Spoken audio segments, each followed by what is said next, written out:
Ladies and gentlemen, it's the Short News Podcast with your host, Alex Mado.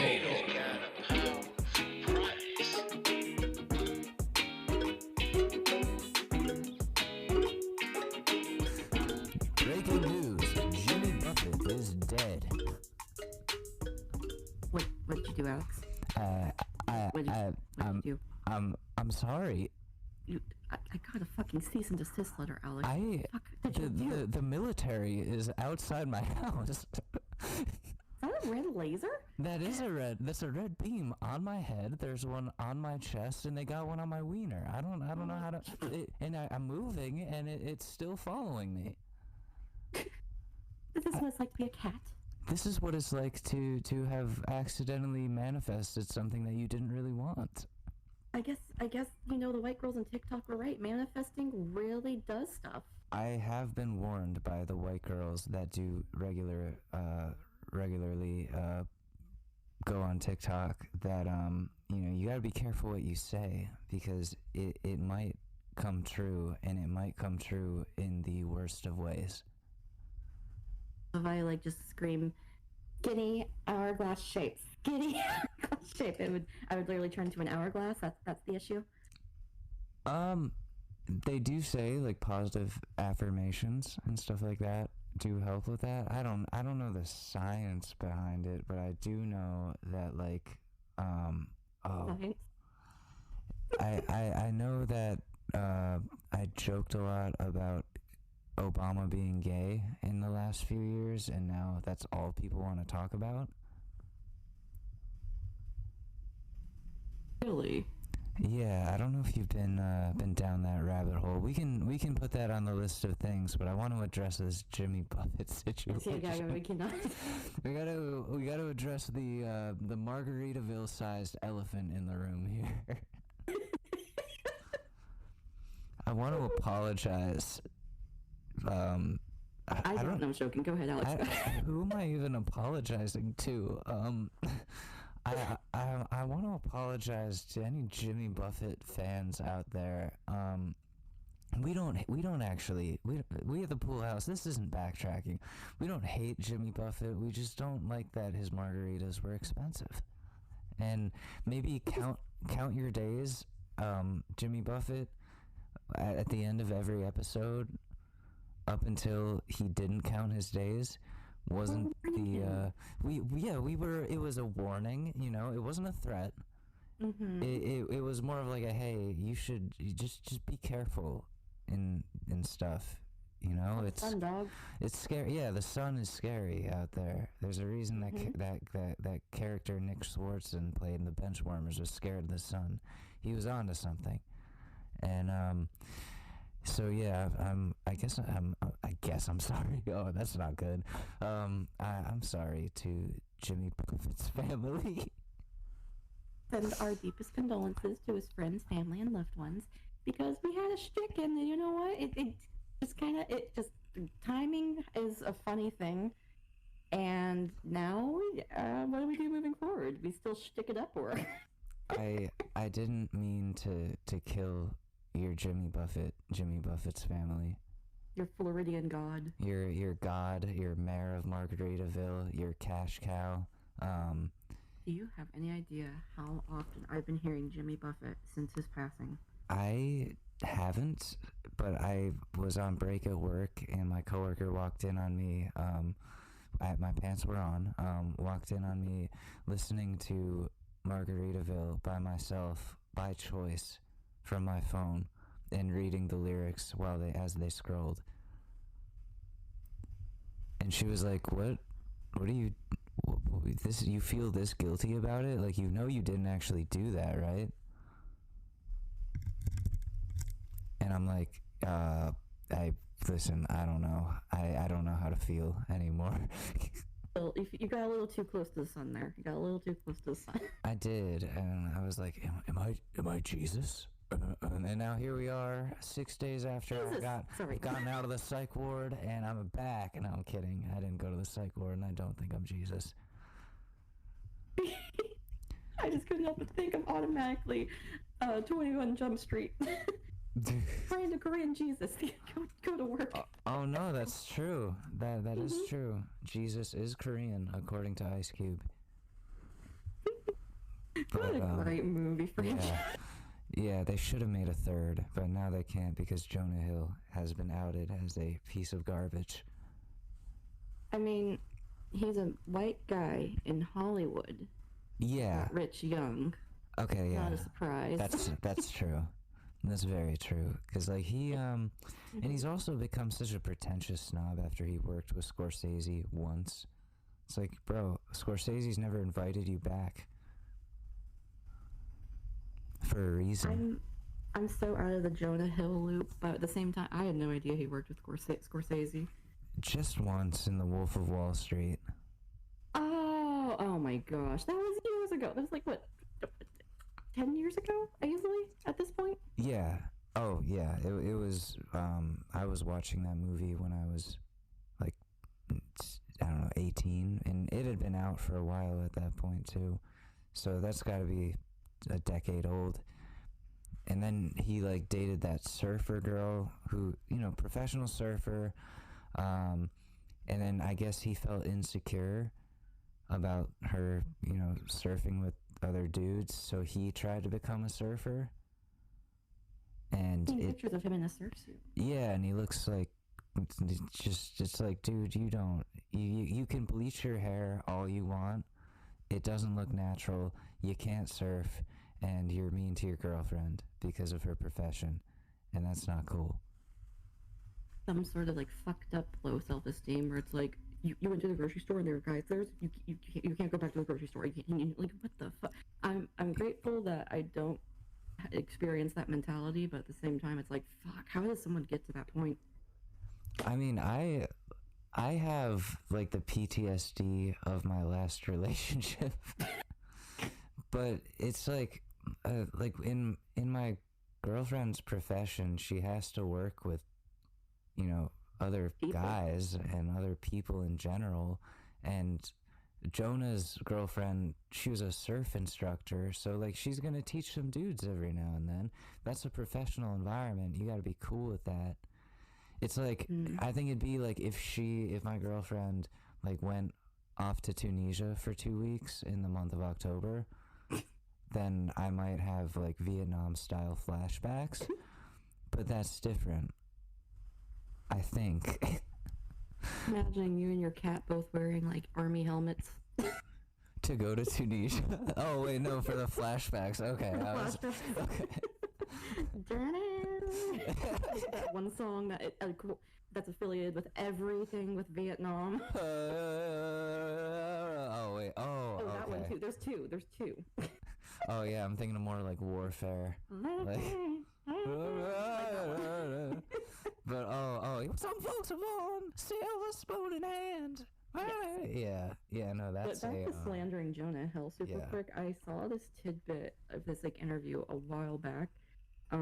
Whenever they were filming This Is the End, like Seth Rogen, James Franco, that whole gang, like our generation, the millennial, like Adam Sandler troupe, you know what I mean? Like Adam Sandler's troupe and like, what's his name? Zoolander, Ben Stiller, and all those guys, Nick Swardson, they were all buddies like in the 90s and early 2000s. And the grown-ups crew came in. Yeah. And so like, but when they were doing This Is the End, there was actually something that came out where Jay Baruchel, the main protagonist in the movie, right, the Canadian, hi Canadians. Yeah, I love Jay. I love his voice. I do too. But like, so whenever the whole shtick there too is that like he just hates Jonah Hill. He's like, he's such a fake asshole, dude. I don't get why you're friends with him. And Seth Rogen's like, what? He's cool. Like I love him, man. But like. But so in real life, Jay Baruchel was like, I actually never got along with Jonah Hill. Like, we're cool now, but my feelings toward him in that movie, I honestly wasn't really acting that much. I was actually just acting on my feelings about how I felt about Jonah I figured a lot of that was like at least based in some sort of reality. Because it was too good to be just like made up, and that dynamic was perfect, and like you could tell he's just like, oh, Jonah, god damn it. And Jonah's just such a fake, You do one Scorsese movie, and all of a sudden you think you're I don't know who's like, I was gonna say Army Hammer, but that's not a good. Different. That's a bad example. That's the worst example. I was thinking just because he's like a good looking, like was a superstar, but I don't know. You think you're, who is a heartthrob? You think you're Andrew Garfield all of a sudden, and it's like, no, dude. We do not slander Andrew Garfield on this podcast. We do not need a repeat. We do not need another. I'm not slandering Andrew Garfield. I'm in love with Andrew Garfield. Andrew Garfield, come to my house. This is an open invite, and we can't do anything like because I'm taken, but we can talk about things. And I can massage you with body oil because I'm a part-time massage therapist. Oh yeah, totally. Not licensed. My certificate that I just printed from fake massage therapist license.com.gov is ready to go. Ordained minister, I can ordain our wedding, Andrew Garfield. Andrew Garfield, count your fucking days until you come over to my house. You can sleep in the top bunk of my bunk bed, and we can talk about things at 3 a.m. I'll be like, hey, and I'll be like, what? And I'll be like, are you asleep yet? And I'll be like, I was. And I'll be like, what? Do you think there's a heaven after we die?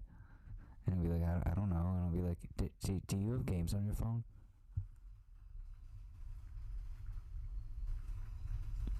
Did you know they brought back Farmville? Do you want to exchange farm information? Do you have on vacation? Do you have Farmville on your phone? Do you have Farmville?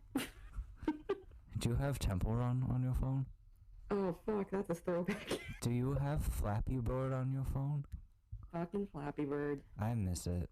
That dude was like, I love the Oppenheimer memes that like link to that guy. They're like, homie was feeling like this after sending that tweet where he's like, I can't do it anymore. In 24 hours, Flappy Bird will be off of the App Store. I just can't take it. I'm sorry. It's like, dude, I don't think this killed anyone. Like, yeah, like, it's just like, a game. Was it because he couldn't beat his own game, like, or was it just like he just couldn't deal with the popularity? Because like, hey, that was Boku money, like before it was like, apps had Boku money. It was the popularity, and I kind of get it now, because like, if a TikTok of mine starts gaining traction and there's discourse about it, people start stitching it and they start commenting and then they're arguing in the comments, I start having an anxiety attack. And then I private it. That happened last week, and this video is still privated. And because like, I start questioning what I said, and I'm like, is this wrong of me to say this? And I don't know. Like, I really don't know. And I would share it with you, but like, I don't know if that's content. I'm really curious what it is now, but like, I mean, like, whenever we first started recording, I was like, let me listen to the podcast and see if any edits needs to be made. Now I'm over here like, fuck it. Once it's said and done, send it off. Like, I said what I said. Oh, yeah. Well, I think podcast listeners, like anybody that sits down and listens to the whole episodes, like those people are going to be very difficult to make mad because they've somehow stayed for the last 3-4 years of this podcast RSS feed and like have not left. And yeah, I've pissed off some communities in the past, but we've hashed it out. And yeah, like the furry community, that was one, and I apologized. And like K-pop stans, I feel like that's something we need to stay away from. They wanted to kill me during COVID, the K-pop stans. Oh my gosh, what did you do? That was more Twitter based. I said something just because I wanted to see if it was true that they would like pile on, and it was true. They did. I was just like, I don't understand the hype behind K-pop. This is all kind of just like formulaic bullshit to me. And a bunch of, K-pop profile pictures were like very upset. And then I also said something about like white people trying to be Korean, and they were very upset. And I was like, guys, I'm Korean. Like, I'm the one who can say this to you white people. It's like, oh, it's not me gentrifying, but like I was almost tempted to post this recipe that I was like on a TikTok. I'm so sorry, I'm not trying to ADHD tangent. I'm over here like people would get so mad at me, and I was like, it's not even worth. I'm just gonna keep doom scrolling and liking videos and sharing videos, right? Like I want to post videos, but at the same time I'm like effort. But there's this like I don't even know, like fucking sauerkraut brand that's like all we have is garlic, cabbage, and sea salt in our sauerkraut. It's like because I'm on a whole probiotic kick right now, and I ran out of kimchi, and so I fucking squirted some vinegar and sriracha on that shit, and I was like, oh, this tastes just like one of my favorite kimchis. And I'm like, hey, if you're in a pinch, here's a fucking makeshift kimchi. But I'm like, yeah, no, people are gonna be like, you're stealing that from Korean culture. I'm over here like, no, it's because I ran out of my go-to kimchi. This is to tide me over until tomorrow. Yeah, this is more of like a survival thing, not a appropriation of culture thing. As a Korean, I think that's innovative, and I don't see a problem with it. I will also say my grandmother's kimchi is the best kimchi I've ever had. Her cooking in general is the best cooking I've ever had. But it's always cool to like see fusions and variations, and I personally don't think there's any problem with that. Like my equivalence of like Frank's Red Hot sauce, you know, where it's like I put that shit on everything. Kimchi, num num num. My stomach is always gurgling. Colony. There is a colony of probiotics living in my stomach at this point. I'm so sorry. Not to be gross, but yeah, no, like, but again, it kind of relates back to the whole like, you said something that like it wasn't even really controversial. Where it's like, I don't get it. I'm just not into K-pop. It seems formulaic, and I mean, isn't that the whole purpose of the K-pop industry? Where it's like they start them off as children, where it's like we gotta pick the perfect child to form them into the next superstar. Like, isn't that kind of like they torture these guys and girls? They like work them to the bone, and that's like also a problem I have with it. Yeah. It's just like, yeah, I don't know. Okay, I restored this video from private so that I could put it on in this. Let me know if you can hear my browser audio. I think the way I rigged this up, it's possible. One sec, let me refresh this. My computer is chugging right now. It's like, we can't do it. Oh my gosh, it sounds like me. And I'm like, you gotta do it. All right, let me see. Ready for this? Mhm.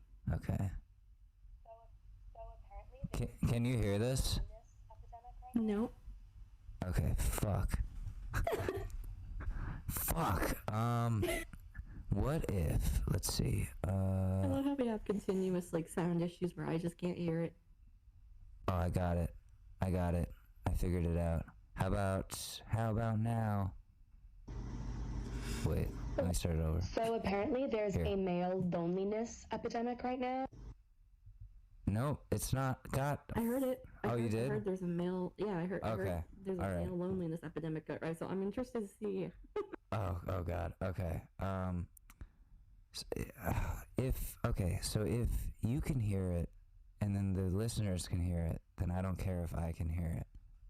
So I'll play it, and I'm scared. Go live. Wait, I'm not streaming. I'm just screen sharing.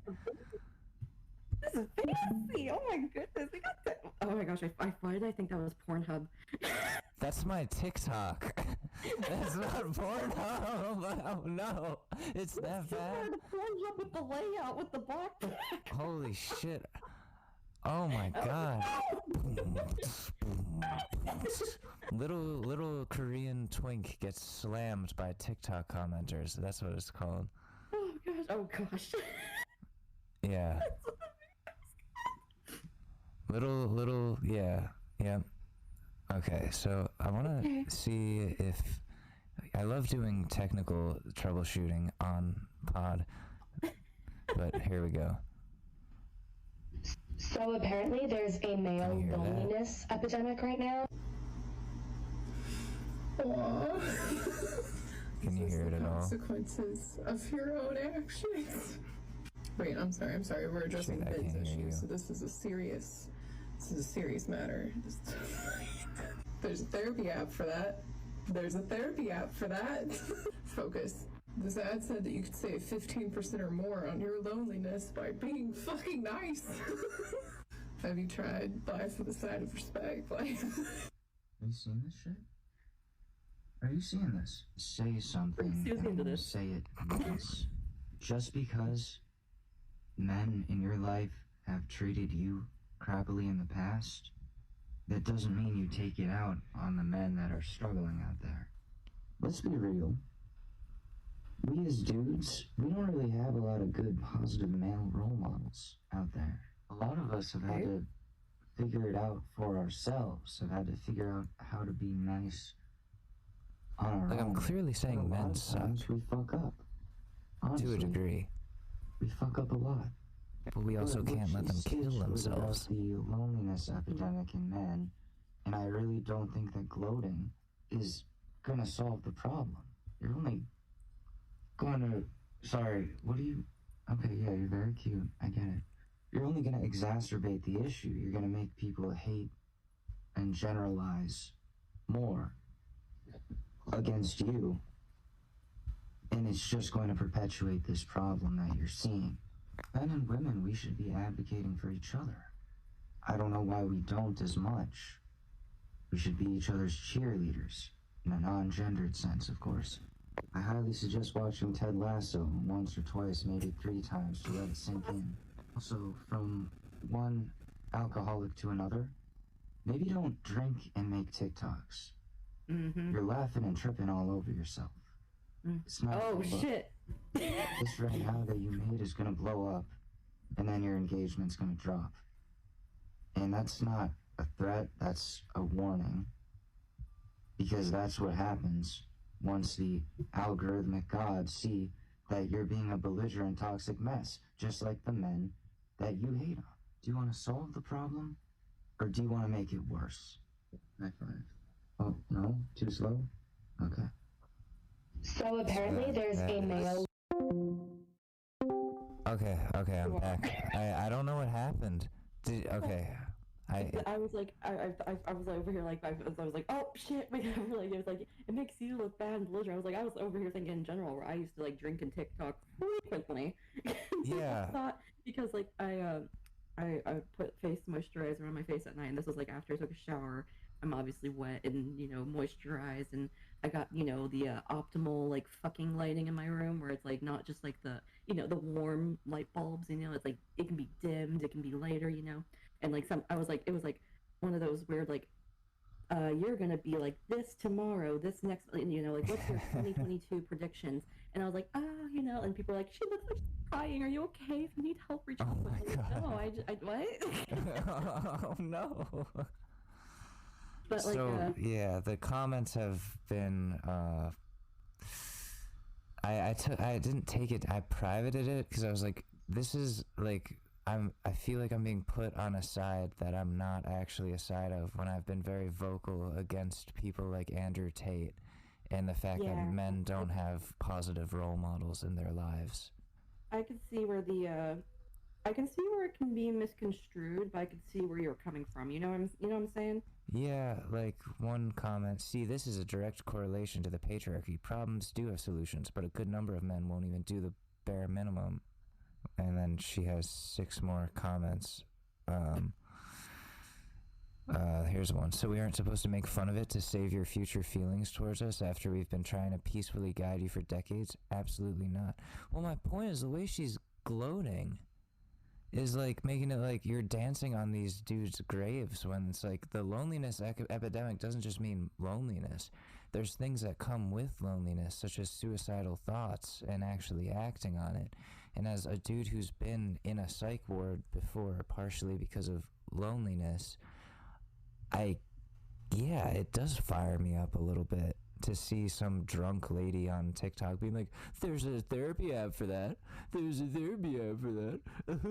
Men are killing themselves. Oh, well, this is what you get when you're mean to me. There's definitely going to be a documentary about that therapy app. I'm not even going to justify giving them their name. Oh, like fuck there's gonna that be one. such a documentary Yeah. about them at some point. But, like, There's already ones on YouTube. shit. Yeah. But like, There's I think already. it all comes down to perspective, you know, like, and everyone's is different. But like, I can see where she's coming from, where it's like, you see these men that are like, what the hell, like, like I'm. Well, oh, I love it. Siri, no. Did you hear that? Did you hear that in the background? Yeah, I heard part of it.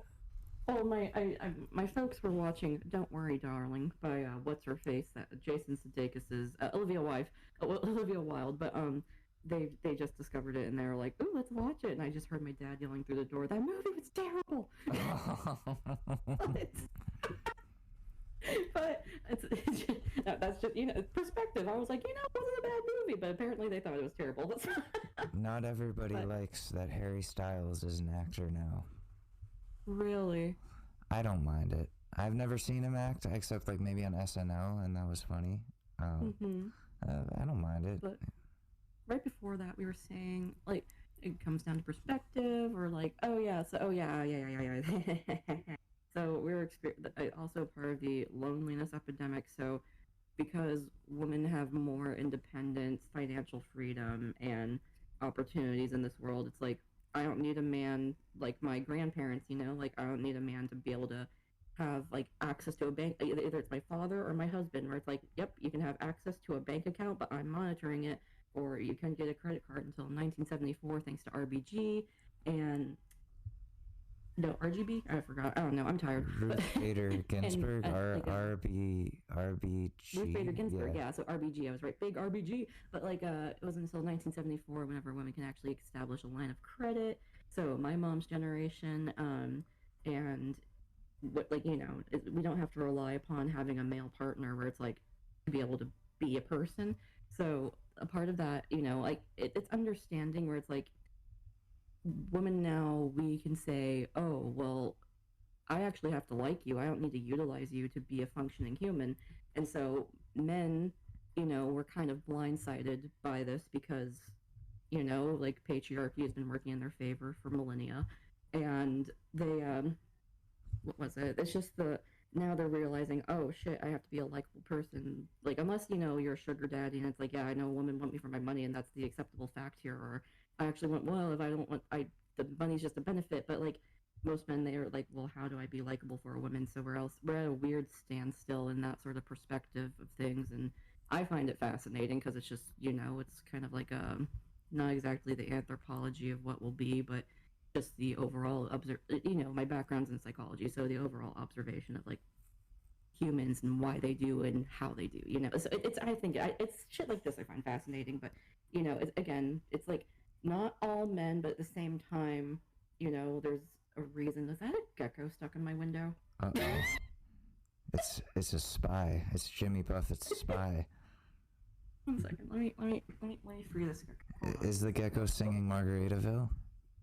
Oh, well, no, the iguanas hit vapes and rob you from in front of the 7-Elevens. The gecko. Oh, damn.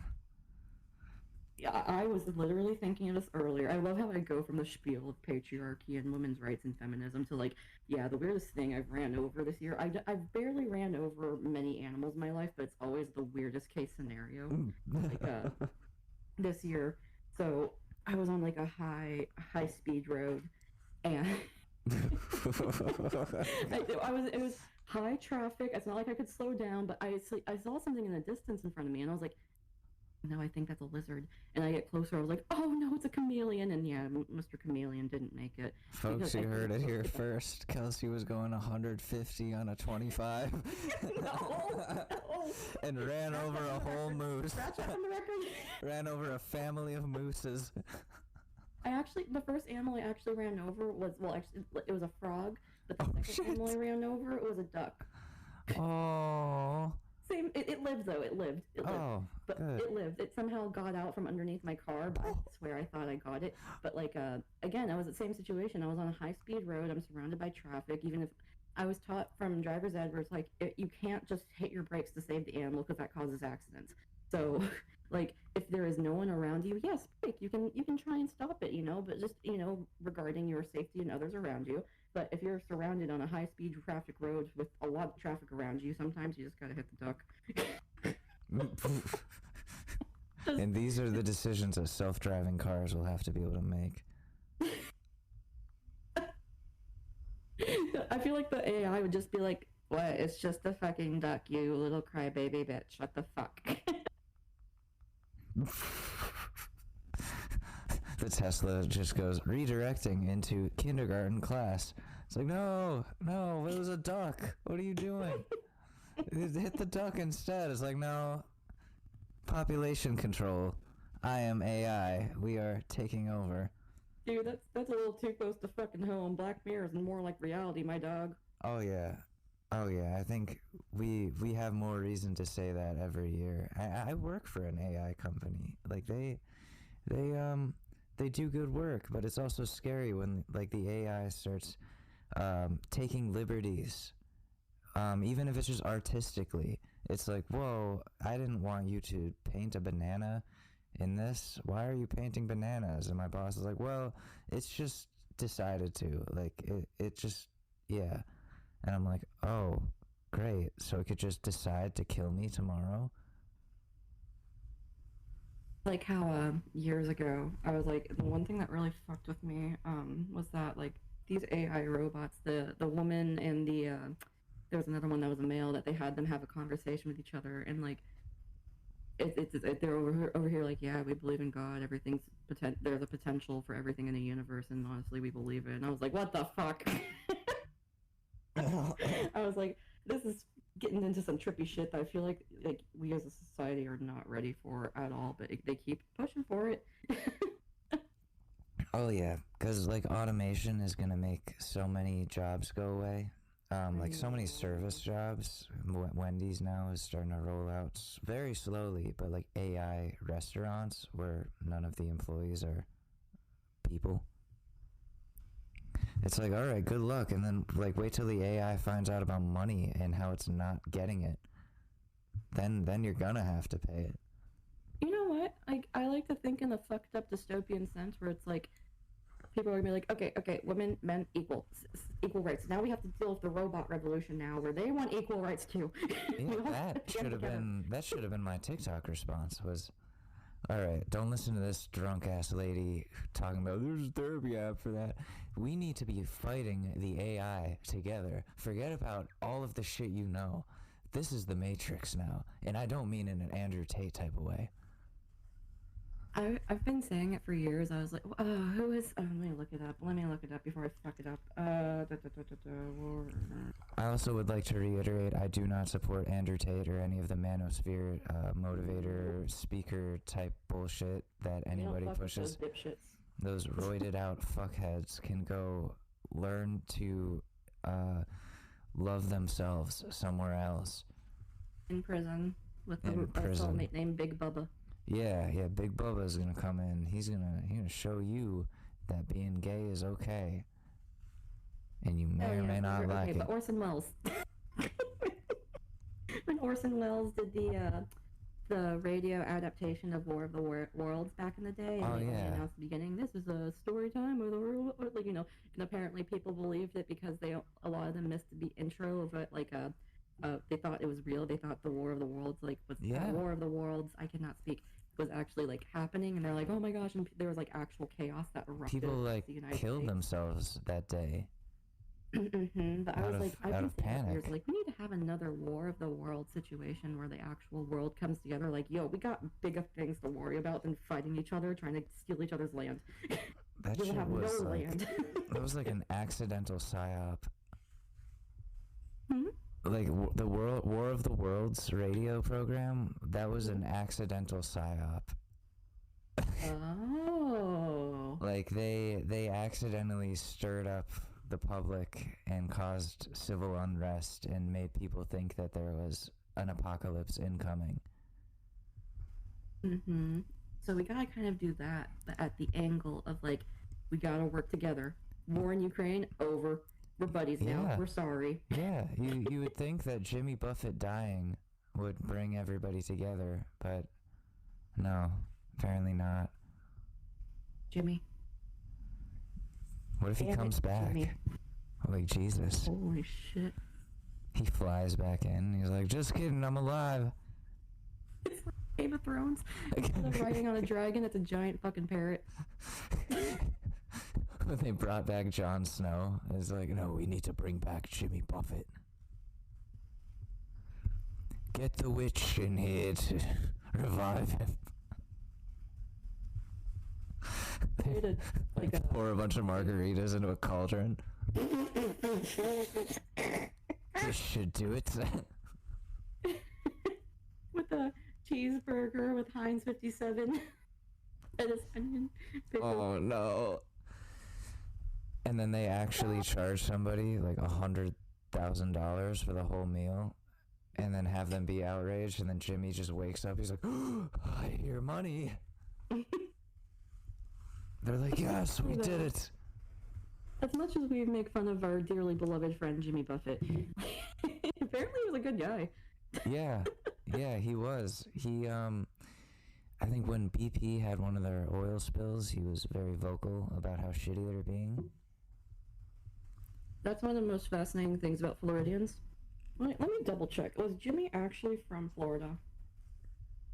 Jimmy What if he was Buffett like some guy from like was at the insurrection. Fuck.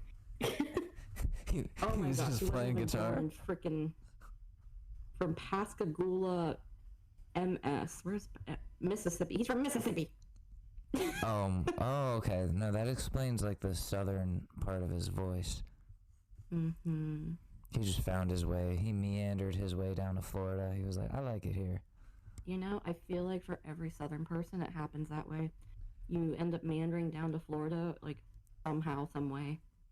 He wore nothing but Hawaiian shirts Don't get me started. and a dad hat and drink during the morning. Words from this University of Southern Mississippi, my word. Damn. A man with a degree. We love to see it. Career started in Nashville. Holy shit. Wasting away with my Bachelor of Arts ever Mississippi. You need to get a master's degree at this point. No one will hire anyone. It is scheduled for release on November 3rd of this year. I heard the new shit is really good. Oh shit.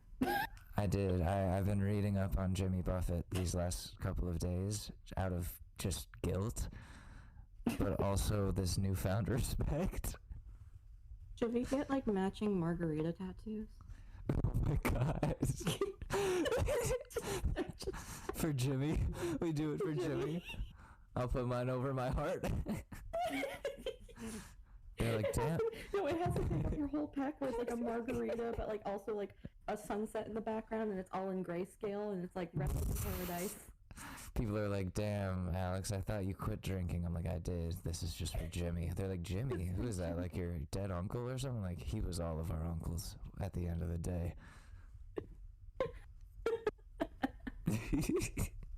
But one thing I've said ever since I moved to Florida is that, like, you know, like, whenever you move here, you say you're never going to wear a Hawaiian shirt or Crocs, but one way or another, one of them are going to get you, and at the end of the day, you're going to end up wearing both.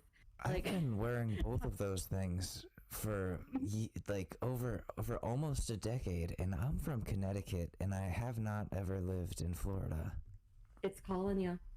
It's like The Shining. It's just calling you. We're like, yes. It's Jimmy. He's been calling me my whole life. He's like, one day you're gonna accidentally predict my death, and it's gonna be up to you. I don't know why there's a slight Joe Biden to my version of his voice, because you know what? I've never heard him speak. That's why. You just see old white man, and you're old white man. Is that Joe Biden? Biden, is that you? I'm a terrible person. I call every old person, particularly the old ladies in Florida, fucking lizards. Because they love the heat. All their houses are at fucking 77 or 78 degrees, and it's always fucking hot. And they're all like tanned, like leather bags. They have scaly skin. Oh my gosh, the scaly skin. Oh, we got some people like that here. Oh, it's all here. It's all here. They all conjugate here. This is my insurrection. Scaly white women. Scaly white, leather-bagged white women. Listening to Jimmy Buffett. Yes, yeah. Yep, that's Florida. We hear their war song. You mean Margaritaville? You just hear it creeping forward. We're singing away around Margaritaville. Like, oh no, it's coming. And the young people are no different. They think they're different. They're over here like, no, we're not like a regular Floridian. Like, I went to Fort Lauderdale back in May to go see 100 Gex. What up? I will always shout them out because this is my fish. Love them. Jimmy Buffett is my fish now, but I can't go see him because he's dead. Aww. Take that VR headset and just, They do have Biggie Smalls concerts in VR now. I don't know Holy how they did shit, that. man. He's been dead for a long time.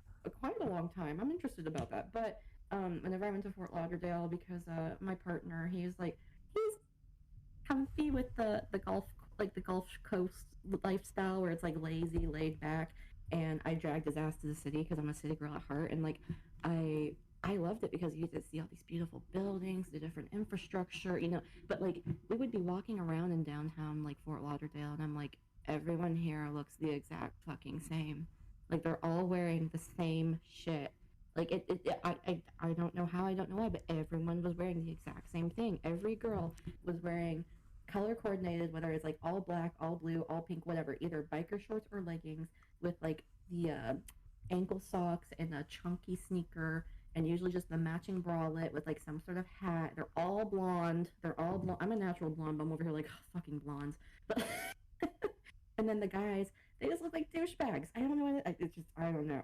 I'm over here like, maybe it's because I don't know. In Nashville, they all look the same too. You know what I mean? Where it's like they all have that sort of country-inspired chicness, but the Nashville chic, I can't speak for Dallas because it's been so damn long, but I mean, like, it's probably just because a lot of people in a similar area, everyone's gonna start looking the same at some point. But it's just like it's fascinating. I'm over here like, you guys think you're better than us Jimmy Buffett fans. You think you're better than the old Floridians, but you're just like them. I'm gonna listen to so much fucking Jimmy Buffett that I'm gonna become Jimmy Buffett. I see you on like FaceTime one day, and you're just pan. You see me on TikTok live, like, I'm doing an acoustic performance of my favorite songs, Cheeseburger in Paradise and Margaritaville. And I drink again during the day. Do you have like, oh my gosh, I can't go into too much detail. It's too hyper specific as to where I live, but there's this one artist in particular in my area that has a very funky car and is famous for her funky art design. But I did a deeper research, and I'm like, okay, crazy, okay, but where was I going with that? I'm sorry, the ADHD is just spiraling. But yeah, just go down this J-hole, just have fun with it. The J-hole? The J-hole. I'm going into the J-hole, folks. It's me, Joe Biden. I come into my J-hole, a.k.a. vote for me. That's what we're going to call it. That'll get the Gen Z going if we start saying, come into my J-hole. Is it nice? Is it a weird coincidence where it's Jimmy Buffett, Joe Biden, JB, Justin Bieber? Oh shit, they're all the same. They're all the same.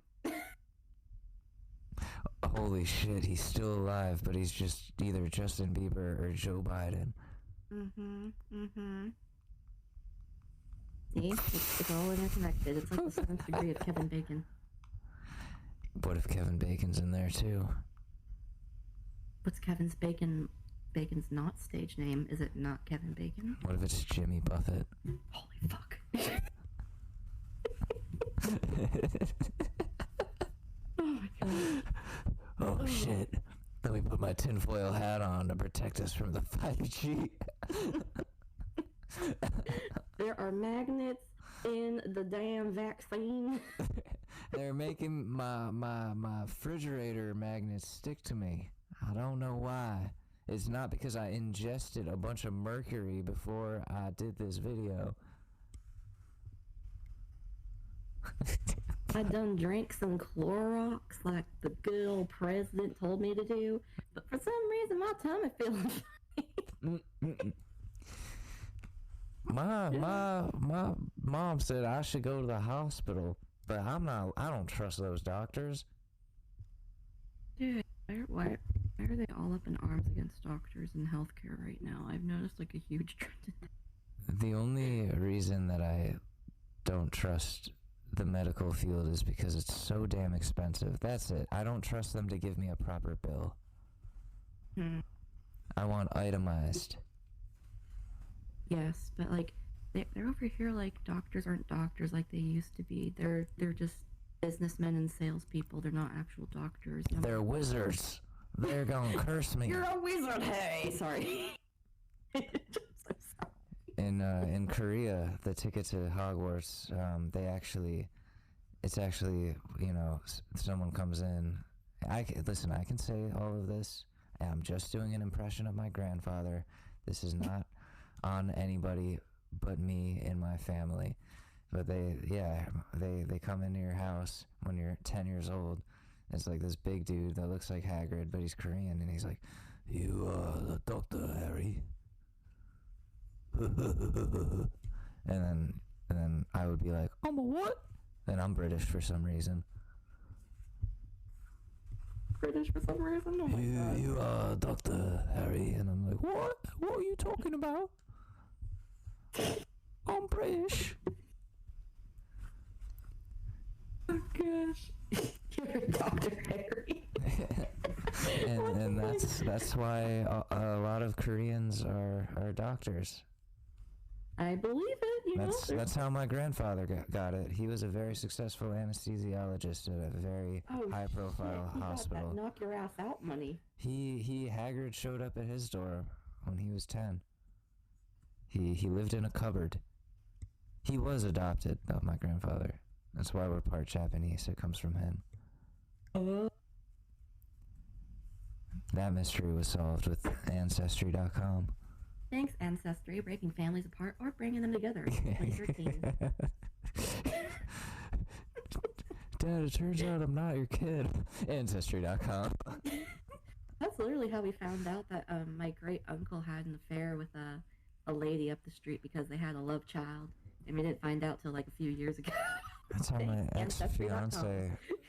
ex-fiance found out that her great-grandmother had an affair, and her grandfather wasn't actually a product of her great-grandmother and her great-grandfather.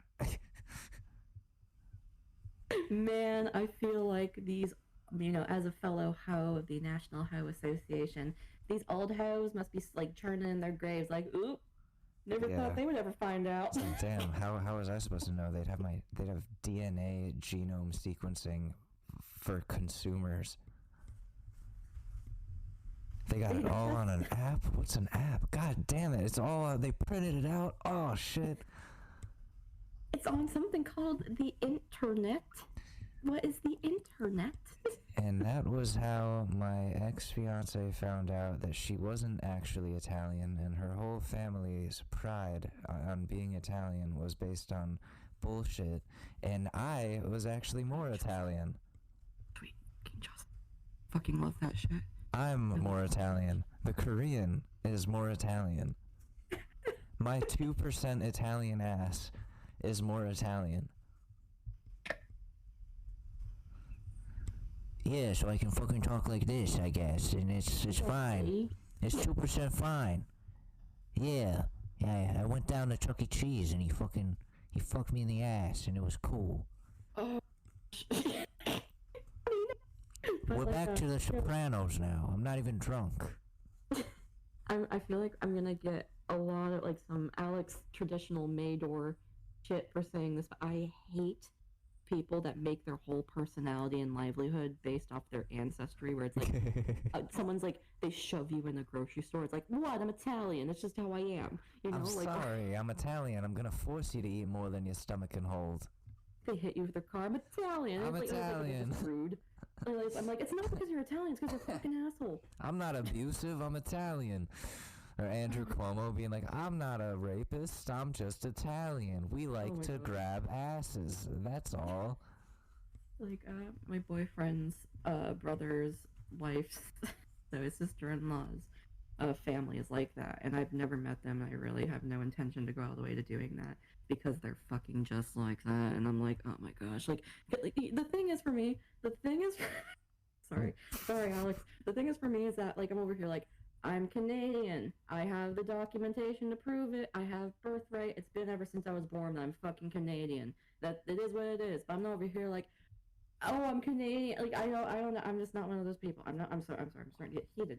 But, like I'm not one of those people. But it's like they're like that, and I'm over here like, so how Italian are you?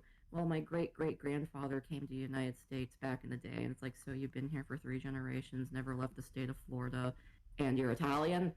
Excuse me. The sister-in-law apparently never even knew. Like, I think lasagna at this point is more of an Americanized dish, but like, what was it? My boyfriend's mother was like, yeah, I had to teach her how to make lasagna, and I'm like, and she's Italian. She's like, yeah, she's Italian, and I'm like, okay, cool. She was born in Hartford, Connecticut, but she's full-on Italian, and that's why her lasagna's better. Dude, I feel like I should never go to New Jersey in the most respectful way ever. I feel like that would just be like a constant headache for me. Yeah, we can go together. I'm sorry, New Jersey. We can navigate the mean streets of New Jersey together. Jersey. We could do like an Alex and Kelsey travel to New Jersey. Travel like a vlog. State. No, just New Jersey. Just New Jersey. We're in my car. You're like, where are you taking me? And we're just go to like a house, and I'm just sitting there, and I'm like, it's my ex's house. You're like, wait, what? We're just gonna sit here? Yeah. Yeah, you that unroll bitch is in there. The tooth on your head at the balaclava. Oh my god. This is our insurrection. I'm getting my guinea pigs back. No. I want my underwear and my shoes back.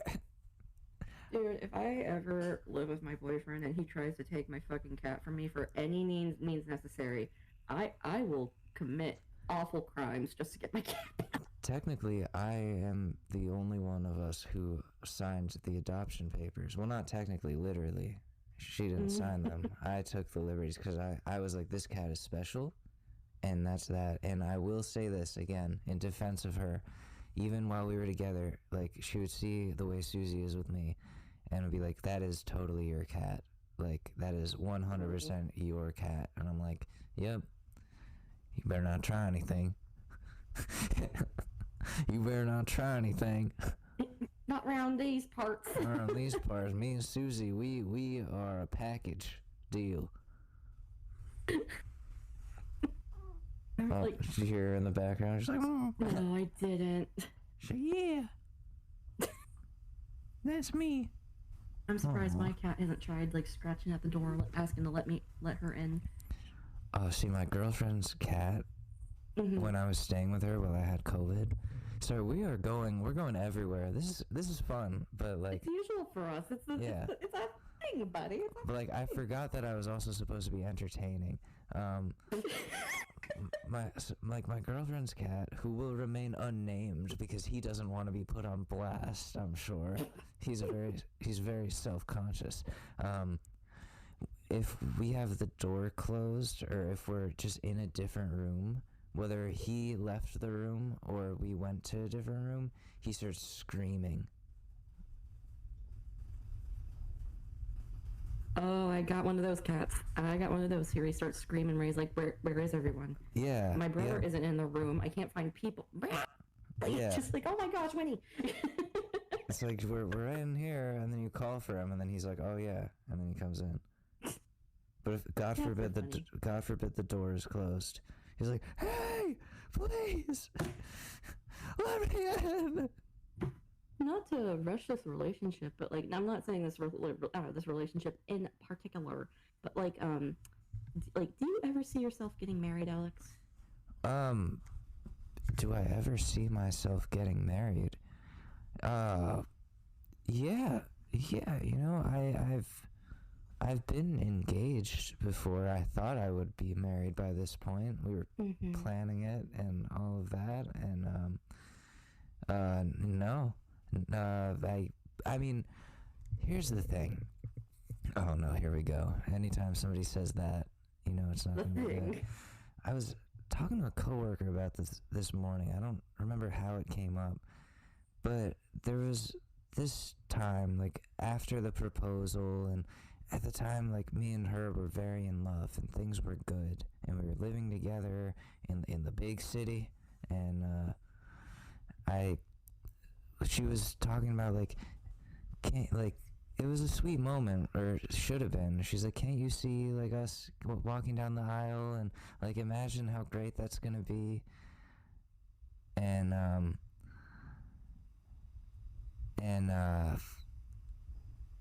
I couldn't picture it. And you know how imaginative, how weirdly imaginative I can be. I can picture a lot of things. I can picture Joe Biden getting an enema and being like, yeah, Why can you ah, do that too? yeah, more, please.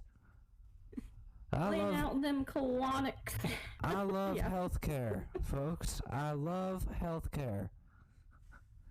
Live streamed on TV. Colon health is at a freaking epidemic in this country. You better Oh, put this is my joke. 2 fingers up there for good health. Yeah. But like I could picture that, but I could not picture that moment. Like I couldn't see it in my head. I couldn't even imagine it. Even though like I had proposed, we were working on that, we were like planning and talking about it, and she could picture it, and I started having a panic attack. Because I was like, what is this trying to tell me? What is either my subconscious or some Gut weird force of feeling. nature or whatever trying to tell me? Yeah, or gut feeling. Like, and I was panicking, and she was like, it made her sad. She's like, what do you mean you can't picture it? Like, because she knew how good my imagination is. She's like, you just picture it. And I'm like, I can't.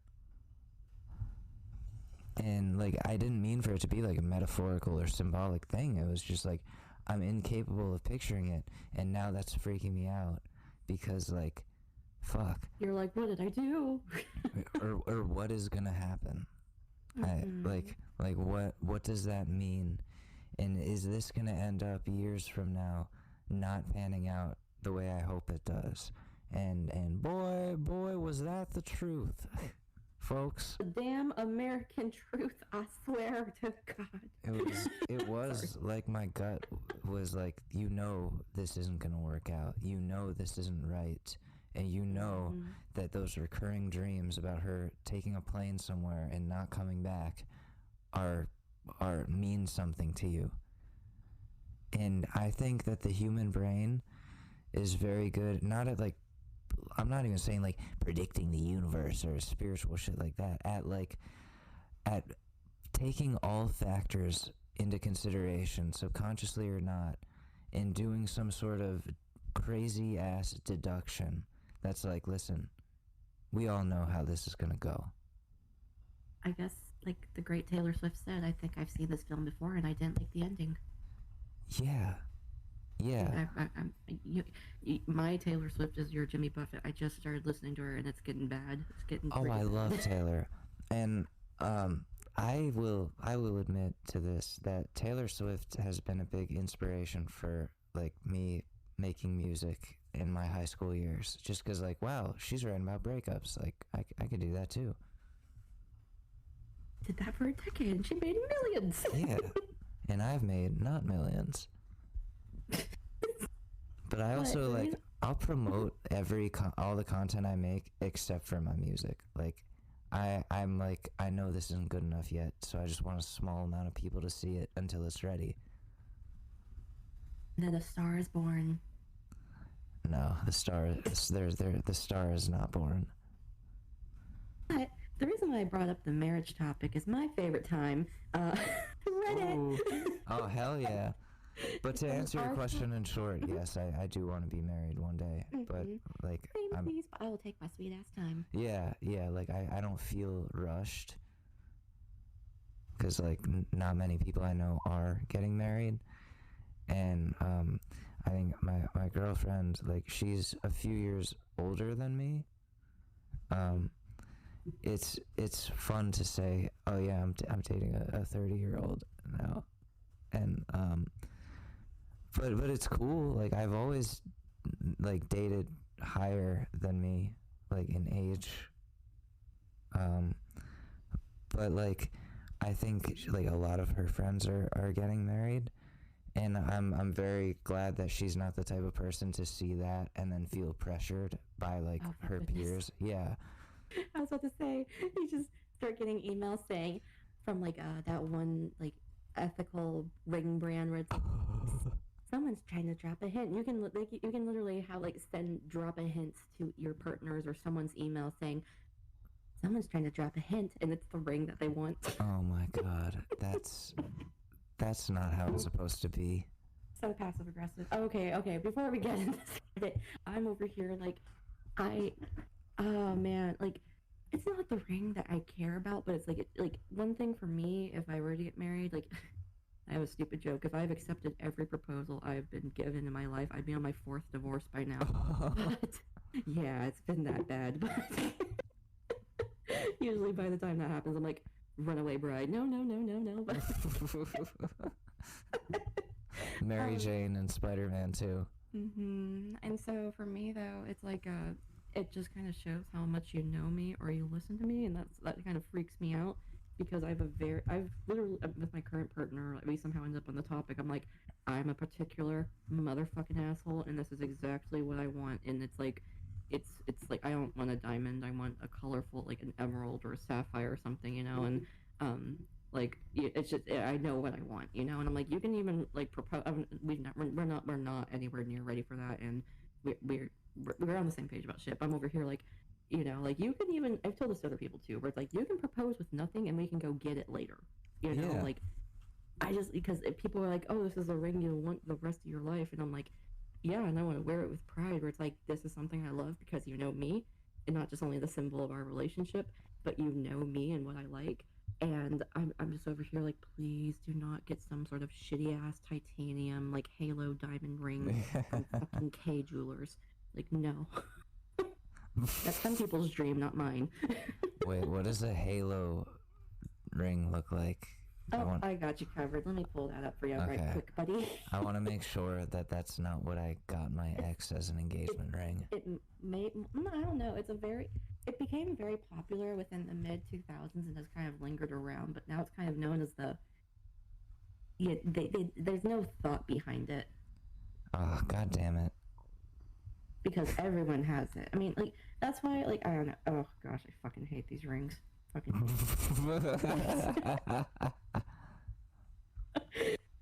I just think, it's just not, and plus, like, with my skin tone, gold looks better than silver, you know?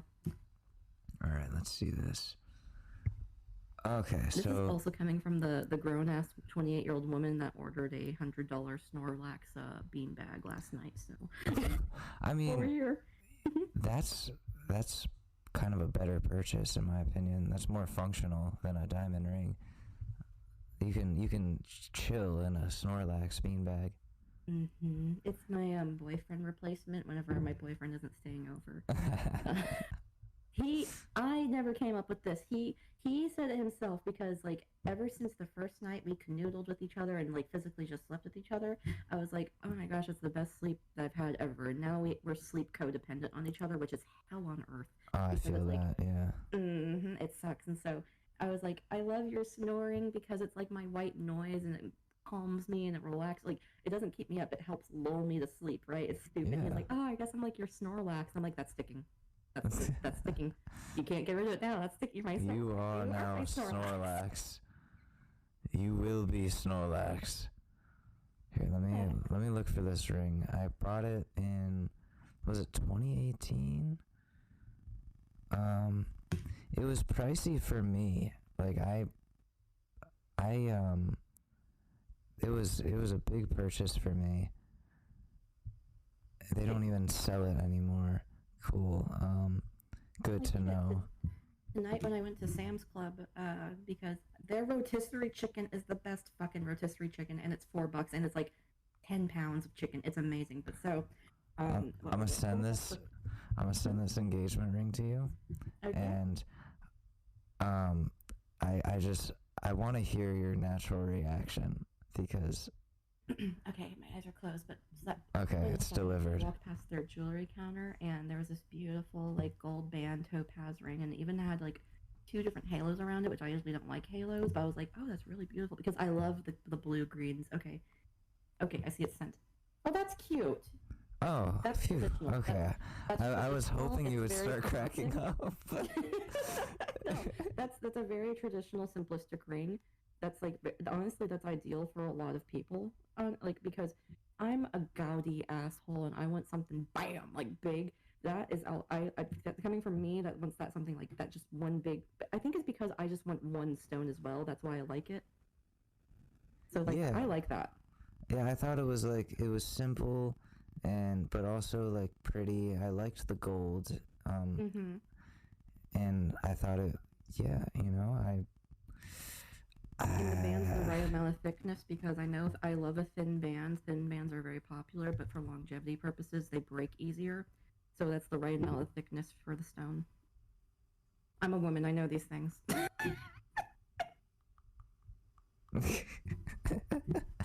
Yeah, Mm-hmm. I just I also had one for myself. Cute. I love it. Man about commitment. Yeah, 'cause I that made it easier for me to go out into the city and do the things I needed to do, like work and school.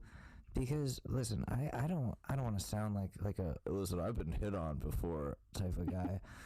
But it there would be times, whether it be at work or in college classes, where very attractive women would very much come on to me and put little hearts on my papers, that if they were reviewing a presentation of mine, hearts around my name, or give me their numbers, or I had a dentist who asked me out. Yeah, my dentist asked me out. Jennifer Aniston's character now and Charlie Day from Horrible Bosses, where she puts you under, and next thing you know, you're like, why is my shirt unbuttoned? My ex was the one who referred me to my dentist. Oh shit. and yeah, and things like that would happen, and I felt like, damn, this is like a TV show. This is hilarious. And I would always be honest with her about it. Be like, I just want to let you know this happened at wherever today, and I made it clear that I am engaged. I'm heavily engaged. I'm betrothed. Take a man, and I nipped it in the bud, is what I would say. I nipped it in the bud. And she'd be like, okay, cool, yeah, that's fine. And yeah, coming out, I nipped her in the bud. I ate her ass. I mean, what? I'm sorry. I couldn't help it, folks. It's me, the president. People can't tolerate spice, but they'll eat someone's ass. It's true. Well, is that spicy? I've never done that before. Oh, no. Oh, no. Okay, but backtrack, Reddit. Because we will keep going. But do you have any siblings, Alex? Yes. Okay, maybe this one might be interesting. I got a younger brother. This is gonna be fun. This is a day old from r/true, not true off my chest, just off my chest. My brother proposed to my fiance, in parentheses, his ex, and I'm pissed. Uh-oh. How are you feeling so far? I want to know where this goes. My 28 male brother, Mark, 26 male, used to date my fiance, Jen, 26 female, a year ago. For context, they dated back in August of 2022. They were only together for a month before he broke things off with her because he was bored of being in a relationship and never really wanted to settle down anyway.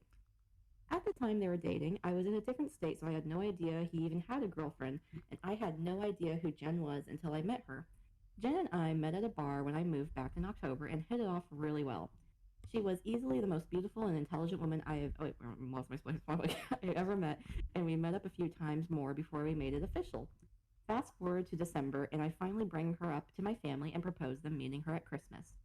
They knew I was in a relationship, but I'm not the most open about my personal life, so I keep details about her to a minimum until I knew how serious we really are. My parents asked to see pictures, and they started passing my phone around the dinner table. Mark saw it and blew up, calling me a shit brother for dating his ex-girlfriend, and he demanded I break it off with her. I refused. When I asked Jen about it, she confirmed they dated and gave me the details about their breakup. It took a few weeks, but eventually Mark stopped bringing up me dating his ex, and I thought he was over it. On Jen's birthday this year, I took her out to a fancy dinner with both of our families and her closest friends, and I asked her to marry me. Mark flipped once again and blew up about me proposing to her, which I and my sisters immediately shut down. The incident happened this past weekend. Sorry, I'm over here like wait a second. Mark had been pretty quiet about the whole thing for the last 2 months. I didn't see him much. See, this timeline's not making sense. Okay, sorry. I didn't see him much and figured he went low contact with me, which I had no problem with. Then he invited me and Jen for family dinner at his apartment with my parents and sisters. I thought it was weird, but my parents and sisters were also going, so we agreed to go. The dinner was nice, nothing too fancy, and we moved to the living room to talk. About 30 minutes into normal conversation, Mark stood up and told us he had an announcement. He made a long speech about being happy to have his family around for his big moment, then got on one knee and pulled out this cheap ring while asking Jen to marry him. Jen was confused and obviously uncomfortable and demanded that he put it away and stand up. My dad tried to make a grab for Mark, but I got to him first and punched him. I won't repeat most of it, mostly because I was too angry to even listen to most of it. But he said something along the lines of wanting to show me that Jen wasn't really into me and just wanted to get back at him. Before it could get any worse, my parents rushed me out and promised to talk to him. It's been a few days since it happened, and I'm still pissed off. I don't know what to do at this point. I'm scared Jen might have second thoughts marrying me because of this. Any advice? Oh my god, that's a mess. Holy fuck. Oh, I know, right? God. Wow. Like, part of me is like, listen, you love who you love, and like, but also, like, this brothers and Eskimo brothers, that's... Oh, gross. I didn't even think about that. No. Oh, I would see where that would be awkward. Like, it's like, oh... Not only did you come out of the same womb, but you came into the same one. I mean, the different one than the one you came out of, but, like, just to clear that up, because, he writes an edit, yes, we are talking about my mom. His ex is my mom. I'll add on in a second here, but it's just, like, I can see where it's awkward, and it's, like, you know, I mean, 26 and 28 years old, like, then again, men, communicate, where it's, like, whenever you discover it, it's, like, hey, I had no idea, she didn't know I was your brother, but, would you want to ask for someone's blessing? Like, hey, would you be cool with me dating this girl that you dated for a year ago? Yeah, that's weird. And, like, I'm having trouble putting myself in that situation. Me and my brother are so, not so far apart in age, but there's, like, a 6 or 5.5 year age difference. So we're at such different phases in our lives that, like, I don't think that like, if I did that to him, that would be weird for so many reasons. Mm-hmm. But I don't know, like, what do you think? Because I am flustered by that whole thing. I'm flustered by the fact that you brought up Eskimo brothers, and I didn't even think about that, and I'm like, oh, now it's weird. But, like, again, like, you love who you love, and this obviously wasn't intentional. You had no idea they dated for a month. She didn't know who you were. He dropped her after a month because he was tired of the relationship. Like, it's just, like, it's a stupid clusterfuck. You know, like, I will say the younger brother, the one, is the one most, even though it's not like, wait, is he saying, no, he's asking for advice.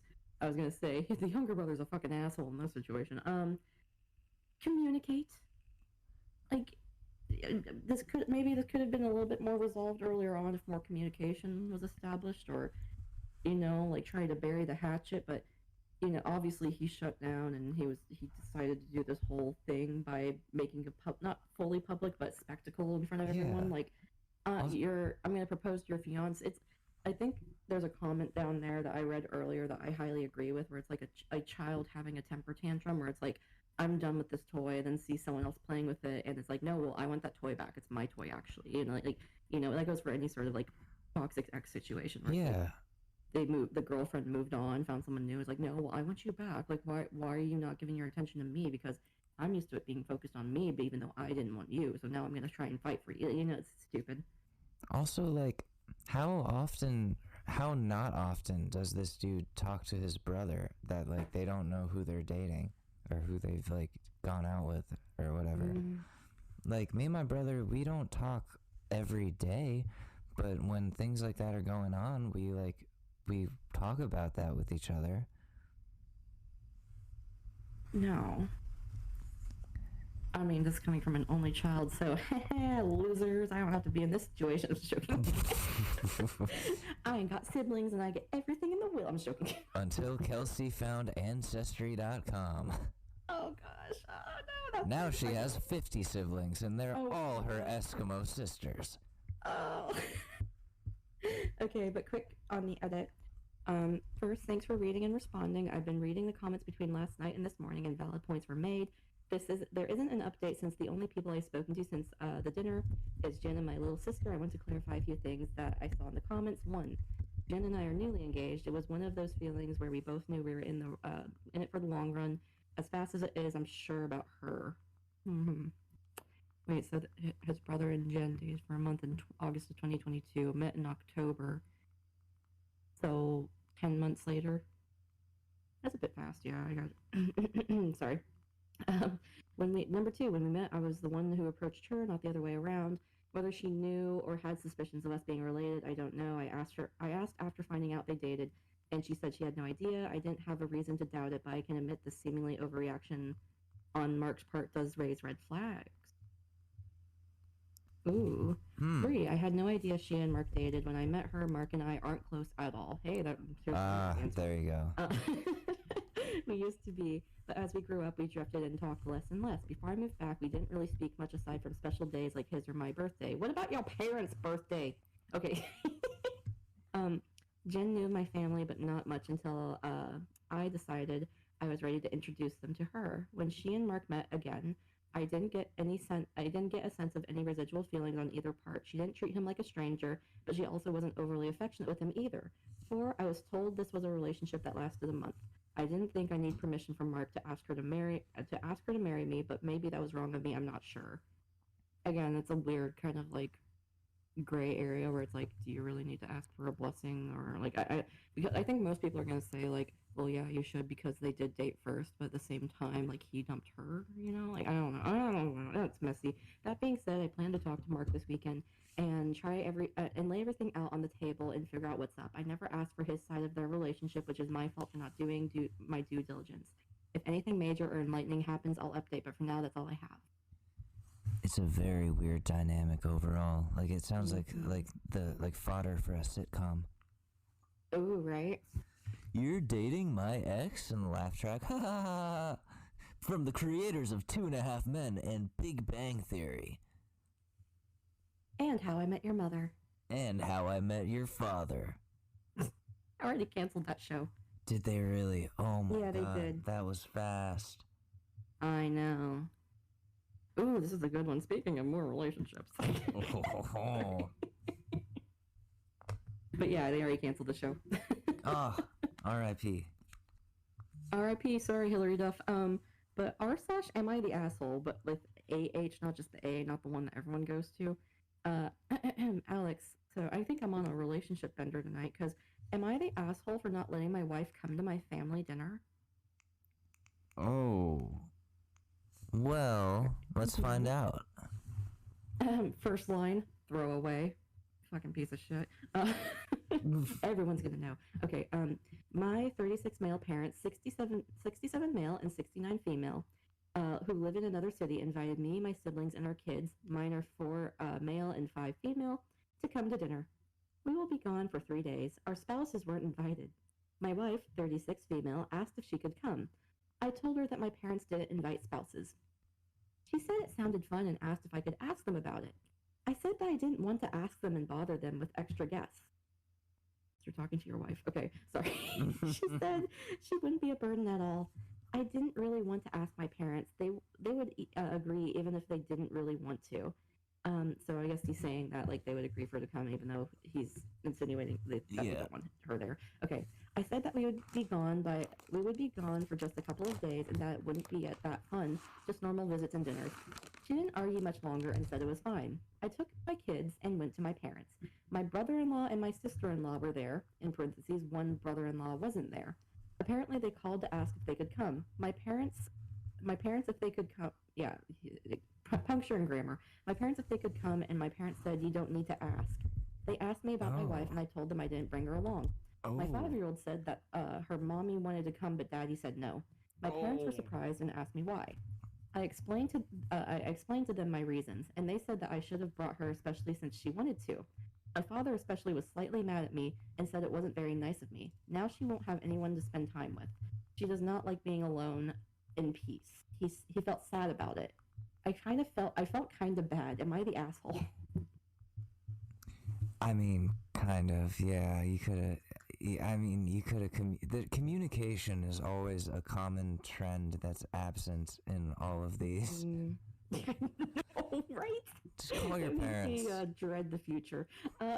Just call your parents and be like, "Is it okay if Bethany comes with us? Like, is so and so bringing their significant others?" And if they're like, they'd probably be like, yeah, why? You don't even need to ask. Like they said his parents said to his siblings. Which is like, damn, now he looks like a fool in front of his family, too. They're like, damn, why didn't you bring her, you dick? It's like, I think it's because, like, they're married and they have kids together. It's kind of, like, expected, like, hey, like, I don't know. It's like, the hell, man?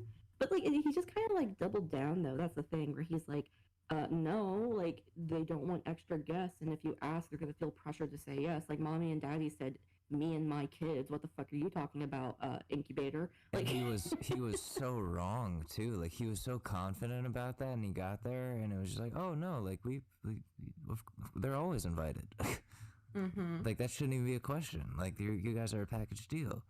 You're married. You have, like, you're bringing your kids that you guys had together. Like, why wouldn't the bearer of your children be invited to this? All you did was, like, a few pumps and a squirt, and within 90 seconds, she did the rest of the labor. Sorry, I had to. I'm sorry. But, I'm sorry. No. It's true. I do also say that a lot. I'm like, listen, we spray and pray. That's it. And we're done. Shoot up the club. That's it. That's all it takes for a guy. Like, and then ladies have to like deal with it for 9 months plus the rest of their lives. That's why I'm getting a vasectomy. I'm doing my part. I'm doing my part. To all those angry commenters on TikTok on that video I showed you, I am doing my part, okay? I will not have the ability to reproduce in the coming years soon. As soon as I can. Your doc set an appointment. Easy peasy. But obviously the resounding vote was you're the asshole. The top comment, you're the asshole, but your kid is the MVP for outing your cruelty toward your wife. Kids are great like that. And like I just scrolled through OP's profile and he's obviously fighting for his life against the commenters. And it's like obviously he's getting downvoted to shit, but I'm like, I'm not gonna what is it? Info, next comment. Are we to believe your parents explicitly said, yes, come for dinner, everyone except for wife? Or did they say something, hey, we'd love to see you and the kids for dinner? Which, maybe it could be not exactly a communication issue, but like, you know, in some people there might be like a disconnect where it's like, oh, you said me and the kids, not wife, so therefore no wife. Like, some people do think like that, I guess. I'm not trying to justify OP, but like, yeah. Yeah, oh, that's like, people just need to talk more with their loved ones about like logistical things like this or anything. Just y'all gotta learn to communicate. Why'd I say y'all? It's ridiculous. It's ridiculous. It's like, oh, what a mess Also- that could have been avoided. Seriously, so many things could have been avoided, but like, wouldn't you in that situation be like, hey, I just want to clarify, when you say me and the family, are you talking about me, my wife, and the kids? Like, and also it's like a husband, you know, if you actually like your wife, you'd be like, hey, well, I'd really like my wife to be there along with our kids because that's my family. Yeah, no, that's how I was in my last relationship and the engagement and stuff. Like I was like we were a package deal at all family events, and if one of us wanted to go to our families and the other, like the family was like Thanksgiving or something, then we would work it out where, like, you know, it'd be like, yeah, you're fine, you go there, I'll take this pet, and then I'll go here and take this pet or these pets, and we'll meet in the middle later. But like if one of us wanted to go, it was always assumed that like the other was invited to like each family gathering because we were living together. Like not even just the engagement, just living together. Families were like, yeah, like you both are coming. You caught me in the middle of taking a sip, which hopefully that didn't pick up on the mic, but No, it didn't. Yeah. I was over here like, I think I hear myself drinking, but it could just because of the noise canceling headphones. But like, yeah, no, it's like almost like, well, you're a package deal. It's like, okay, I hate the saying where it's like, well, you married into their family, so you gotta adhere to their rules. No, whenever you and a partner get married, you're the family now. That partner comes first, not your parents, not your siblings, not your relatives. It's like you're the team now, and I always preach like village. You need your village to help support you because we live in a very individualistic society, and it's very like isolating. But you know, like you need people in your life to help support you because times will be tough, or you just need people. People need people. But it's like, well, even in the situation where they're like, yeah, well, no, you can't bring your wife just because we don't like her. Well, it's like, well, then that's my wife, that's my partner. I'm gonna stay with her, and I just won't come. This is the repercussions of your action. Like, if it's not justified, especially because goodness knows what if the partner could have been a terrible person. But you know, it's like, okay, well, I'm gonna stick with my partner, and like, but usually most of the times, like, it's gonna be insinuated, like, oh yeah, well, she's gonna come, of course, because y'all live together. And like in the situation with your ex, it's like y'all were together for 7 years. It's like, yeah, you're a package deal. Like,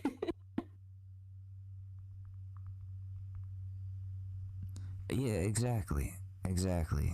And I think like, yeah, it's very different where it's like if it's like a relationship that's just starting out, then it's like, yeah, well then you gotta talk about these types of things. It's not assumed that the other is coming to each gathering.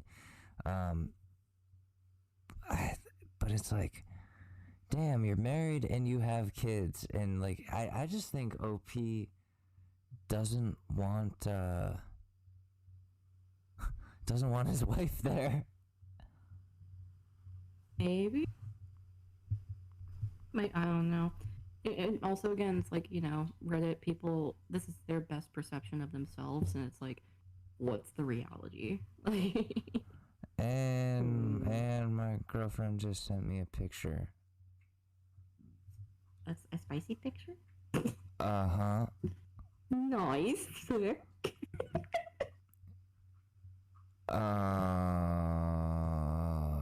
Save to phone. Okay. I'm back. Sorry, girlfriend. Sorry. Let me see. Ooh. Trying to see. I think Damn. it's because some of these I saved. I just Wow. want to make sure by reading them first. Wow. You're like, what would be good? I'm What just would- like, wow. You're just wow. Wow. Good. I'm over here. Did I respond to that? I'm like, so my brain just went in like, that's how I responded? Okay, where was my brain just died for a second. What do I say to this? Well, here, I need relationship advice. Go on to a saucy pic, maybe with like a GIF like of the wolf with the eyes like pumping out. It's like a. Oh my god, the aruga. Yep. I just send that as text. Aruga, honk, honk, honk.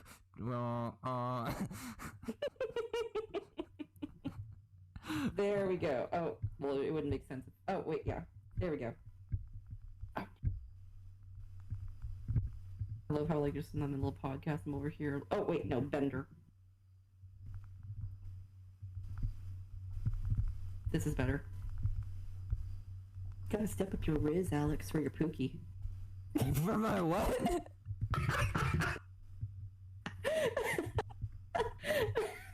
gotta step up your riz for your pookie. I sent Benders, like, whoa. Because I'm a woman of class, that's what I would like my boyfriend to send me, but that's just... I'm gonna send the Jordan Peele sweating one.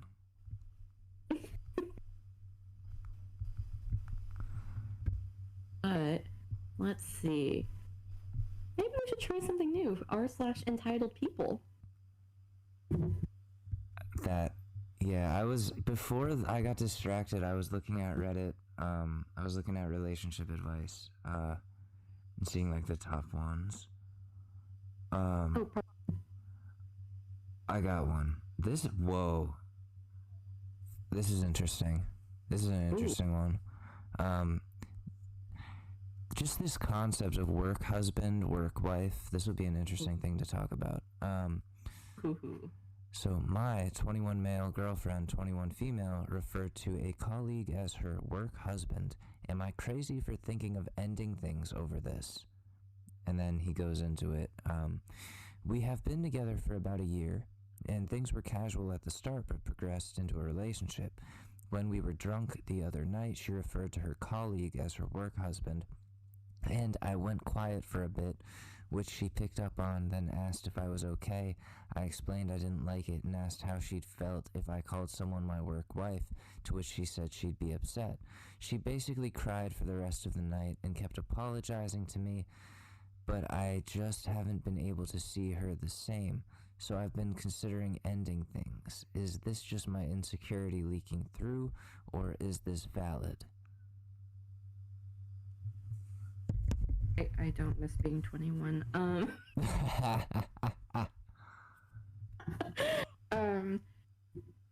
Y'all both,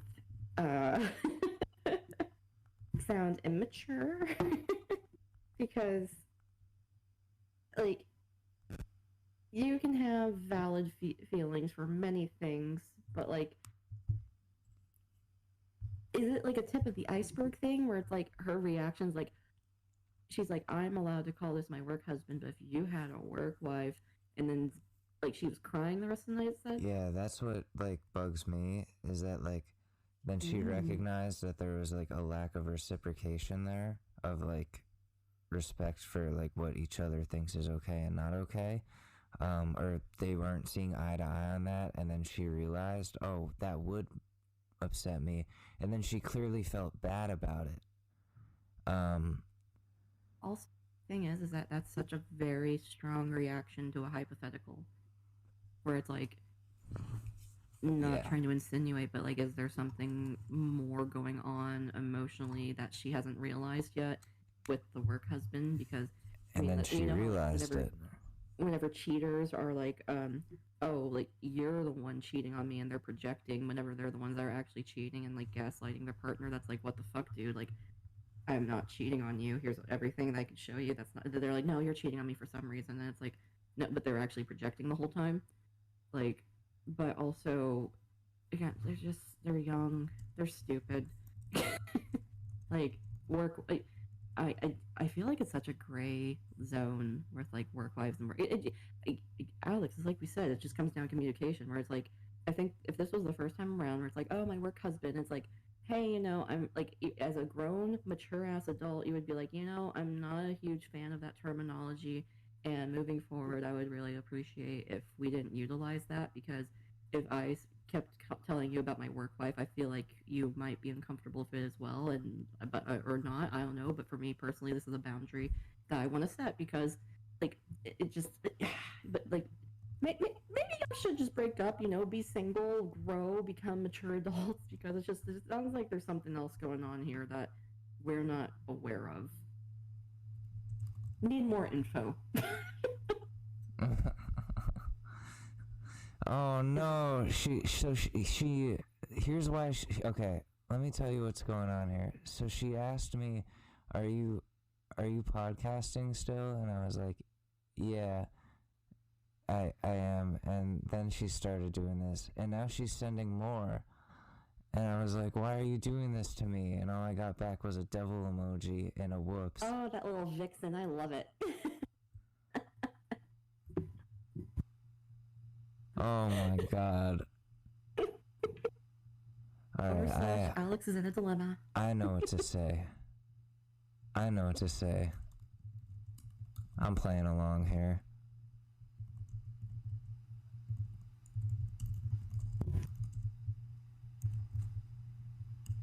Boom.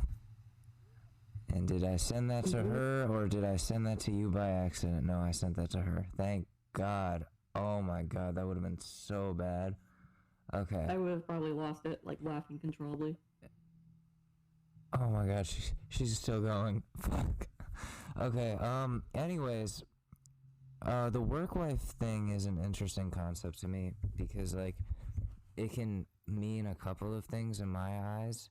The most basic level of it, work wife or work husband, it's like you work together a lot, or you're forced to be together a lot all day, and you kind of start like watching out for each other in the work environment. It may not even be like an emotional or sexual tension or like a flirty type thing.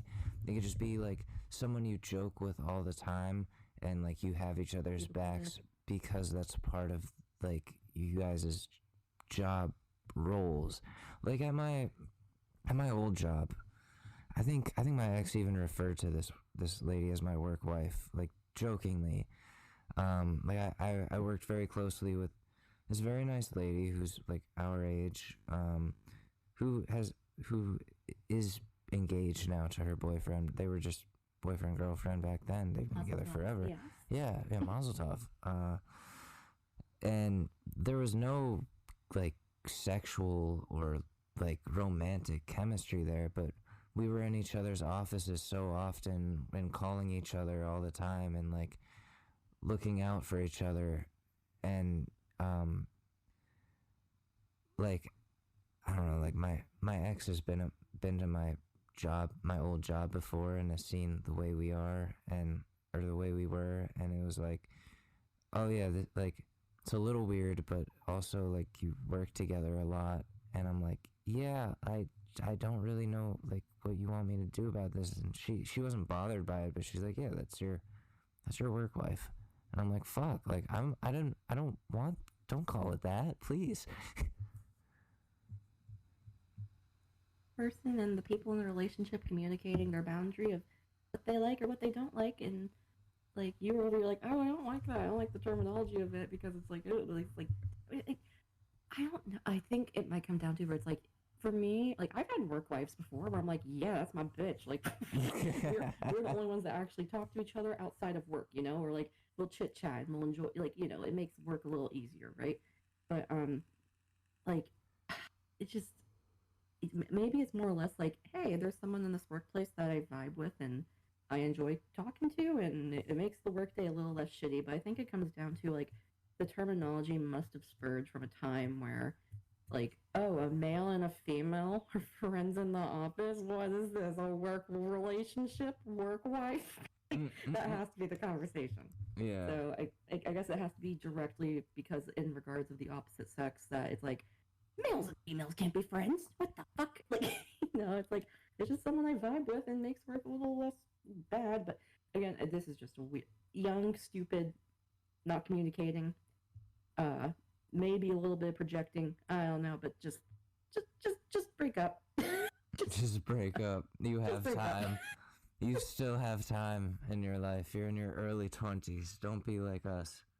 Seriously. In our late 20s. Because that's such a whole 180 where it's like, I don't like that this happened. It's like it's like such a 0 to 100 where it's like, should I just break up because this is just like it for me? You refer to another coworker as your work husband. Like that's just, it just sounds stupid. It sounds young and That you're still does. growing, but her reaction too would be like, I'm not saying it's annoying, like, but at the same time, it's like, hey, like, I'm sorry if I hurt your feelings, but like, I don't know.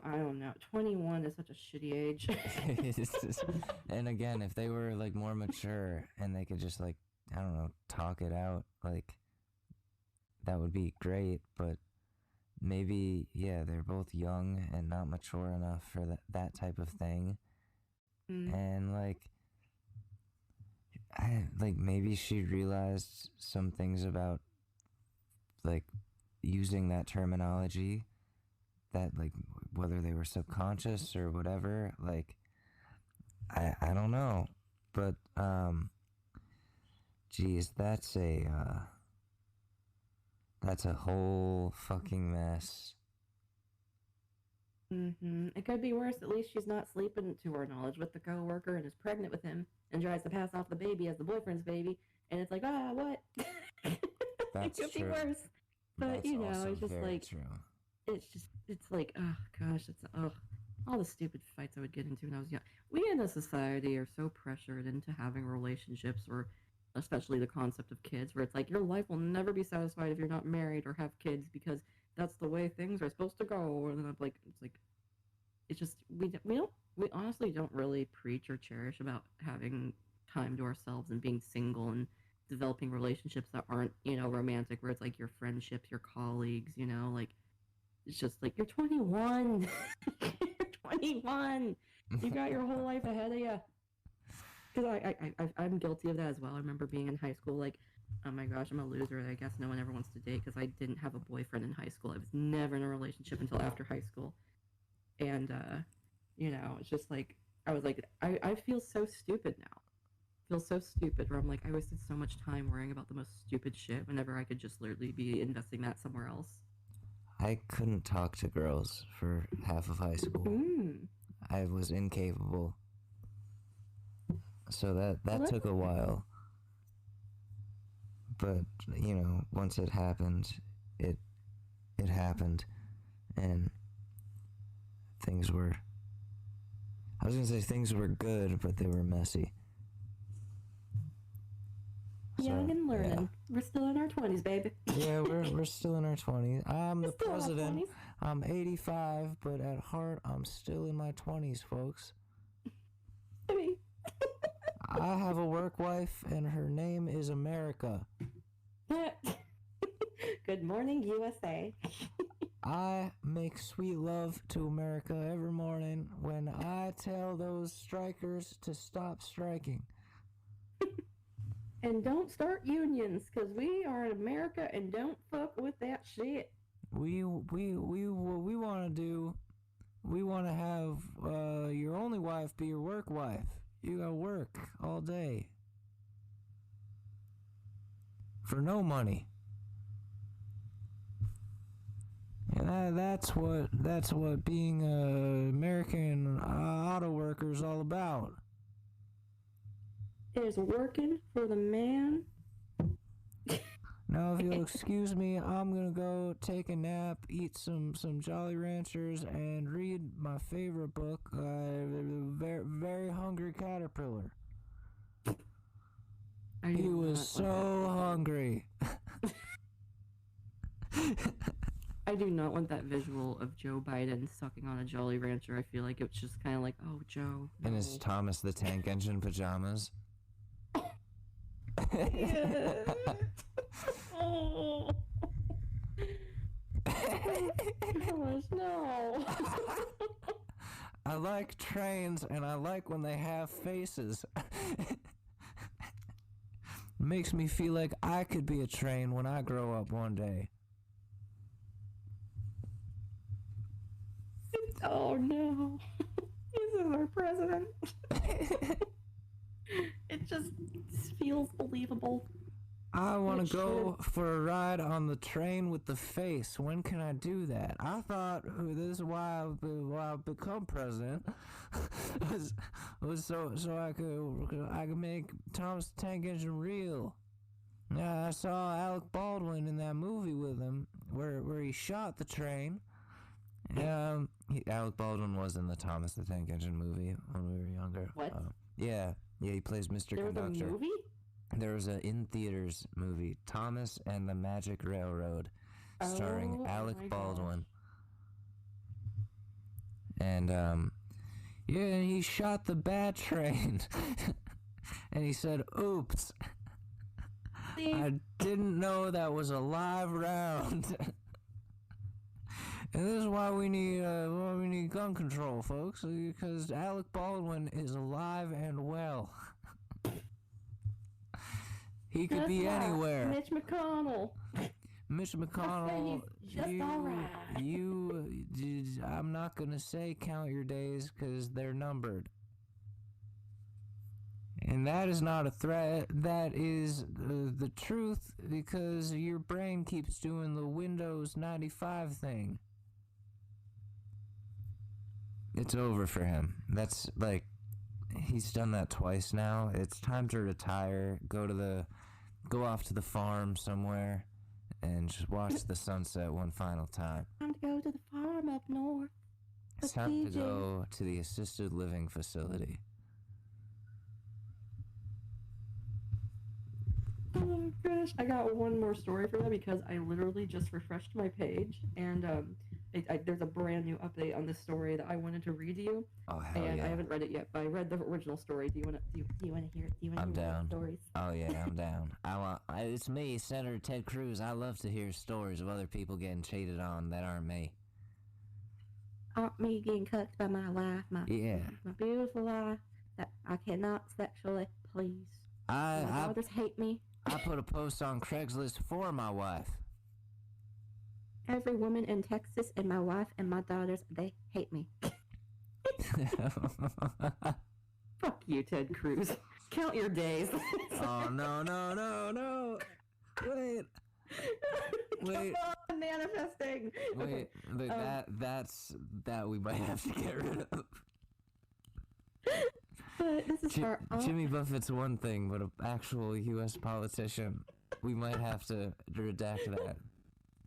We'll see. Look, how long? We have to just wait that 2 month threshold, and it's like, okay, it's redacted. Let me pour myself a beautiful glass. Fuck. Oh my gosh. Breaking news, Ted Cruz. That comes from everyone, Ted. Yeah. I'm not insinuating anything. Kelsey's just quoting something that somebody else said today that wasn't either of us. No, it wasn't. It was the Dalai Lama. Yeah, right. That Dalai Lama, more like Dolly trauma. Ugh. Am I wrong for dumping a kid's lunch in the trash can? Oh no. From am I wrong? So my 25 female sister bought my daughter, 6 female, a bento box that cost $50. Before anybody gets on here and trying to shit on why a 6-year-old needs a $50 lunchbox, it's not your money, so it doesn't matter. Great start, right? Okay, so Thursday, after school, my daughter came home, and while unpacking her backpack like I usually do, I noticed that her bento box was not in there. When I asked her where it was, she stated that a girl in her class named Audrey, fake name, had taken it and refused to give it back. I asked if she went to her teacher, and she said yes, but her teacher told her that it's just a lunchbox and it shouldn't matter. Now, Audrey's name isn't new to my household. She and other girls always picked on my daughter, and no matter how many times I went to the school about it, nothing was done. To say I was pissed was the least. And the next day, I went to the school 30 minutes before lunchtime and requested a meeting with the teacher and the principal. They brought my daughter down, and I explained the situation, and they had someone get Audrey. Audrey brought the lunchbox to prove that it was hers, but asked them to open the lunchbox because my daughter's name was inside, and long behold, when she opened it, there was my daughter's name as clear as day. When I requested she give it back to my daughter, she began crying. The teacher asked if it would be okay if Audrey kept it for the day since her food was already in there, and I said hell no, they had 5 minutes to find something else to put her food in or I would be dumping it out. Instead of finding her a closed container, they began arguing with me, so I stood up and grabbed the bento box in front of all of them and threw the food out into the trash can. Grabbing my daughter's hand, I walked out to the office and with the bento box. Fuck yeah, you gotta take that bento box at that point. Leaving them to comfort the crying girl. Hours later, I told my sister what happened, and she said that even though I had the right to be mad, I could have just let her have it and she would have bought my daughter another bento box. I felt like it's the principle, though. Why should we have to buy something again for my daughter that she already had because some entitled kid wanted what's hers? Am I wrong? Edit. I'm seeing I should have just taken the food out of the box, and I'm realizing that none of y'all know what a bento box is, and I'm unsure of how to add a picture of it, so please just Google it. You put actual food in there, not packaged. That's the best way I can explain it. For example, my daughter wanted soup. I would put soup in there, and it would stay warm all day. Edit 2. This is more of an explanation because I can't answer all of your guys' question. 1. Audrey did not starve. I did not leave her without a lunch. The school offers free lunches. 2. She can afford her own damn bento box. I didn't see this one. She can afford her own damn bento box. She's not backing down. Get fucked, Audrey. I'm sorry. Get fucked, Audrey. This mom is so mad. I get it though. Okay, we have a DFW and a fairly high. We live in DFW. Oh, okay. Oh, we live in. Coming from a Dallas girl. Oh shit. Okay, we live in DFW in a fairly high class neighborhood. That's all I'm going to say. She took my daughter's bento because she's a bully. 3. I went to the school board. I'm Mitch McConnelling. Okay, I went to the school board and principal plenty of times where they would say it was being handled when in fact nothing was being handled. 4. I don't care if I have to act childish. For my kid, I would do anything, and a lot of y'all are not parents, and it shows. 5. My daughter will be switching schools at the end of the semester. So, I think OP wrong? that she served a heaping of justice. Even though her tone's kind of like, fuck you, shove it, I did it because I care for my kid. At the same time, it's like, the school's doing nothing to intervene with this matter. The kid stole a $50, it's like, she stole a $50 item and is like, no, it's mine, and has the entitlement of like, oh no, like, I don't know. It's just kind of like, obviously this child has like no boundaries or like no regard for consequence, and obviously the school is enabling her. Oh yeah. Her home life is enabling her, and this mom and especially her daughter, is like, dealing with those consequences, and she's like, no, fuck you, I'm gonna put a stop to this because my kid's getting picked on by this other little shit, Yeah, no, that kid, Audrey, is a fucking bully, and her parents aren't like keeping her from harming others, and like, I feel like justice was kind of served here. Someone had to do it, and someone's gotta like that mom who threw out the trash in defense of her kid like that. Like, she's teaching her kid that she needs to stand up for herself. And also, it's kind of like reassuring to the kid that like your mom will have your back, because obviously she went to the school multiple times about this issue, and they say it's being handled. Obviously, it's not being handled. My mom would say, well, they stole it because you're an easy target. Stop being so fucking weird. And then I'd be like, oh, okay, yeah, it's my fault. OP's one of her comments says her mom doesn't and didn't care. I went to her multiple times over the bowling and was told kids will be kids. Oh, well, that's a bunch of shit. I'm reading through some of the comments really quick. So, like, there's, like, I just saw one that said, yeah, mama mode was activated. And I'm like, I can get it to an extent, but as long as it's not, like, overbearing, where it's like, my child can never do wrong. It's like, yo, your kid keeps fucking with my kid. Now she's taking our property. This is becoming even more of an issue than just the bullying, which, jeez Louise, I do not want children. Yeah, oh, gosh, yeah, but I, that's just like, I don't think that she did much wrong there. I mean, I was gonna initially say, like, maybe she could have, like, not thrown out the food, but then when she made that edit about the, like, a bento box, like, you can't really just take the food out and put it on a plate. I'm like, okay, all right. And she did tell the principal and teacher, saying, like, if you need to find her something to put her food in now and within the next 5 minutes, or I'm throwing it out, like, she said either provide a resolution or I'm gonna solve it, you know, like. Yeah. And the teacher and principal were arguing with her, saying, "Well, just let her keep it for the day." What? Oh my Like, God. Why are they not intervening here and setting a good example of like what's the proper thing to do? Isn't that like what they're supposed to do? I think OP's in the right here, and plus it sounds like this has been ongoing, so she's just kind of at wit's end and frustrated, which we've all get to that point where it's like a resolution's not being provided. I'm getting pissed off. Like, what the fuck, you know? Absolutely. Oh yeah. And I'm just wondering if this is actually in my well, it is my neck of the woods, but my particular neck of the woods, because I'm over here like, sounds familiar. But Yeah, when I could get into when the system doesn't do its job and help the people, it's up to us to do it ourselves in the best way possible. And I think she did the best that she could with the situation that she was given for the sake of her kid. Wonderfully put. Beautiful. Perfect. Mwah. Perfect. But what was I gonna say? Well, it slipped my mind. So update. What a little shit. That'd be so. And that, like, you're already acting that entitled as a 6-year-old. Woo. Okay.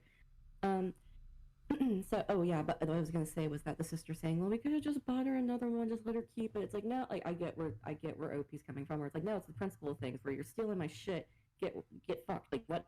Like, it's not like, even if like $50 for some people can be a lot of money, or it could be a small amount of money, or in between, you know. But like, it's like you can't just steal people's shit and not deal with the consequence. You know what I mean? You know, like, I'm not saying like, oh, put that child in handcuffs and scare them in the back of a police car. It's just like, no, you can't take someone else's stuff that isn't yours. Like, Exactly. That's something that you got to learn from a young age. That's like one of the basic building blocks of life that should have been instilled in that 6-year-old, because usually isn't that taught in like preschool? Isn't that like one of the Bernie? 10 Commandments too? Like, thou shalt not steal. Oh, and they're from Dallas-Fort Worth Metroplex area, and there's nothing more DFW than being a good, God-fearing woman. So we know. Thou shalt not steal another kid's bento box. Hell yeah, brother. That was written in there by Jesus Christ himself. He wrote the bento box thing. All right. But the update says, so, but yeah, I think the sister, maybe, I get where, like, the sister maybe doesn't want to deal with the confrontation, but at the same time, it's like, no, fuck no. Like this issue just keeps escalating. Okay, sorry. So I posted this earlier today because, yeah, posted 9 hours ago, the original one. But this actually happened last week. The reason I posted was because I wanted to hear an unbiased opinion, since my sister is biased when it comes to kids. Ooh, for starters, what? What do you mean biased when it comes to kids? Girl, I brought that tea. Okay, for starters, my daughter has not had problems with the little girl since. The principal did call me that Friday and apologize, which I gladly accepted. As for the teacher, she is no longer she is no longer my daughter's teacher, and my daughter has switched homerooms for the remainder of the year. I also want to answer some questions. I know it says Aubrey, but we're going to stick with Audrey. I know Audrey's mom personally. We used to be in the same mom group, but everyone slowly started distancing themselves from her because of her personality. Ooh. So for those saying maybe Audrey is being neglected, I can assure you she's not. Her mother is just entitled, and unfortunately the personality has been passed on to her daughter. I guess the apple doesn't fall far from the tree then. Lastly, thank you for everyone for the advice on homeschooling. I did speak to my daughter about it. She's considering doing that instead of just switching to another school. As for the person who called my daughter a bitch called my daughter a bitch for not defending herself, go to hell. I like to see how you defended yourself at 6 or getting bullied, you piece of shit. That's This is a Southern woman. That's Reddit for you, though. Someone's gonna call a 5-year-old a bitch for not standing up for themselves, because just internet people are so far from based sometimes. Oh my gosh. Go to hell, you piece of shit. Oh my god. Legend. This is a Southern woman, that's for sure. We got some good sailor mouths, I gotta say. Oh hell yeah. I make some people blush. Oh hell yeah, brother. It's like my boyfriend's mom. She's like, I have a really dirty joke to tell you, but I don't want you to be offended. I'm like, okay. And she said the punchline was like the see you next Tuesday word. And I was like, oh, that's fucking hilarious. She's like, oh, goodness, I thought you would be upset with me. And I'm like, why would I be upset? Like, I'm very like, what was it? I met her mother, and my boyfriend was teasing her like, oh, grandma, like she said, bitch, like, aren't you gonna be mad at her because her mother is a very, very old-fashioned Southern woman where women that generation don't cuss for nothing, you know, like they don't do shit. But like, so I was like, what was it? She was like, oh, I forgot what she said, but they were like, oh, Robin, how can you be so improper? I'm like, her improper? You don't see me in real life. Like, she cusses less than I do in 5 minutes. Like in 1 week, I cuss more than she does in 5 minutes. You know, like, jeez. But I was like, oh my gosh. Like, but it's interesting. Just like there's definitely a very generational shift between the grandparents where they're over here, they're still on the as I lose my voice, they're still on like the last tail end of like, oh, like we're ladies, we don't cuss, we get married, we have babies, and we stay at home. And the woman that started like our parents' age, where it's like, no, I want to work. Fuck you, get fucked. Like, but yeah, oh my gosh.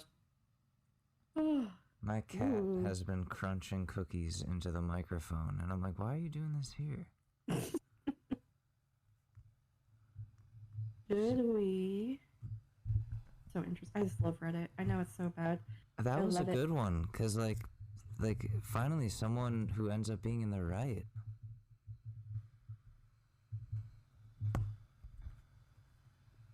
Good one. I've read. Okay, there's an update to it too. I'm so sorry. Okay, sorry. But like, I love best of Redditor updates. But like it's like, okay, again, that's awesome that you're standing up for your daughter, and she'll know like, hey, my mom's got my back. My mom loves me. Fucking sick. And also, I'm glad the principal did call to apologize. But maybe like they were finally backed in the corner where it's like, if you don't fucking get a handle on this now, then like your job's at risk by like, you know, the superintendent or the district, you know, and it could like get way worse. That was my stomach growling. Why am I sorry. Had 3 tacos, and they were big tacos. But yeah. Good old tacos. Oh, dude, Sam's Club, $14 for a whole taco party platter. Shit is lit. I'm good for the next few days. Damn. I gotta get a $14? Sam's Club membership. $4 for 10 pounds of chicken? Fuck yeah. God damn. What am I doing with my life? Sam's Club, pay us so we can do sponsorships. Seriously, Sam's Club, come on, brother. Yeah, come on. So what? I've often said it's okay to shoplift from Walmart. I never said that, even though I just said I said it. For nothing, I don't even know what you're talking about. Yeah. But r/best of Reddit updates, Alex, from one alcoholic to another, except now I just only drink on weekends, which, you know, great. I'm good. You know, okay, so besides the point. Am I the asshole for telling my wife I can't give our baby fetal alcohol syndrome? What? Oh no. SUA Alex. Oh God. Let's see where this goes. Okay, this was posted on August 27th of 2023. I, male 23, had Friday off for a long weekend, and I had 2 beers to wind down since I haven't really had any for maybe 3 months. And my wife, female 21, has only been pregnant shorter than that. It has been long overtime hours for a while to prep for when my wife needs to stop work closer to due date, so I just wanted 2. Later, we were cuddling in bed and started making out, and after a bit, I tried to go all the way with her, and she immediately got mad. I was confused and asked her what was wrong, and she was getting all cranky and saying how I didn't even care if it would hurt the baby. I was confused and thought maybe she meant that the baby could be poked, and I tried to explain that the baby would be totally safe and I wouldn't ever want to hurt our baby. She got even madder, and she started talking about fetal alcohol syndrome. She was saying how if I finished, then the baby would... Sorry. I'm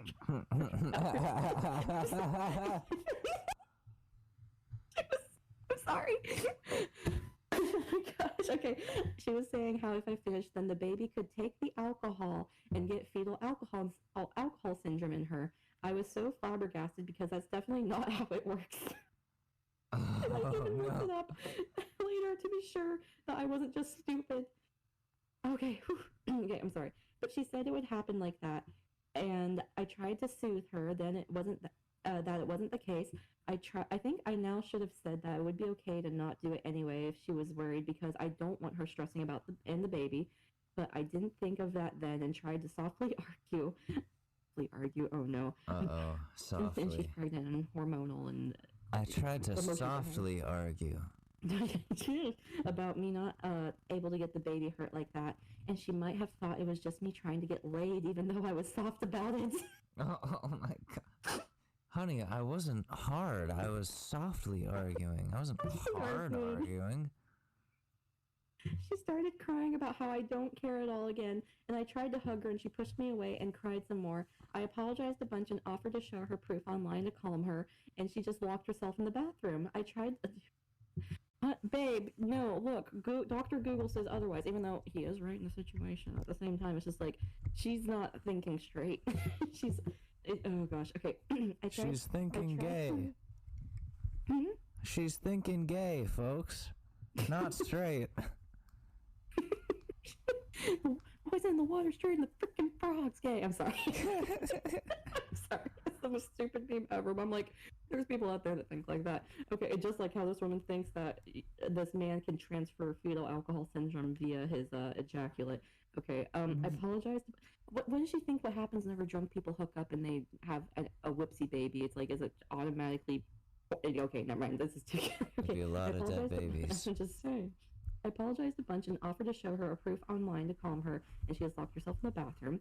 I tried to I guess he meant to say, I tried to say sorry through the door, but she wasn't having it, and I eventually went to bed by myself alone and slept hardly a little. Saturday morning, she was in bed and red from crying, so I hugged her, and it was okay again for a bit. I tried to softly talk. Why is he okay. He's making sure we know that he's not hard throughout this.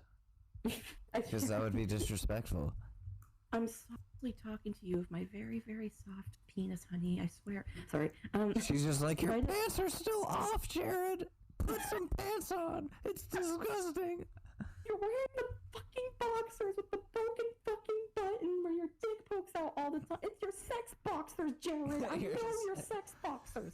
It's like my equivalent of lingerie, but for some reason you think this works. All you do is play Fortnite with your dick out. Gosh, I'm so sorry. All you do is get drunk and play Fortnite with your dick out. Oh gosh, okay. I tried to softly talk about it again because I don't want her thinking I'd endanger our baby. Again, 21 and 23, you're young and stupid, okay.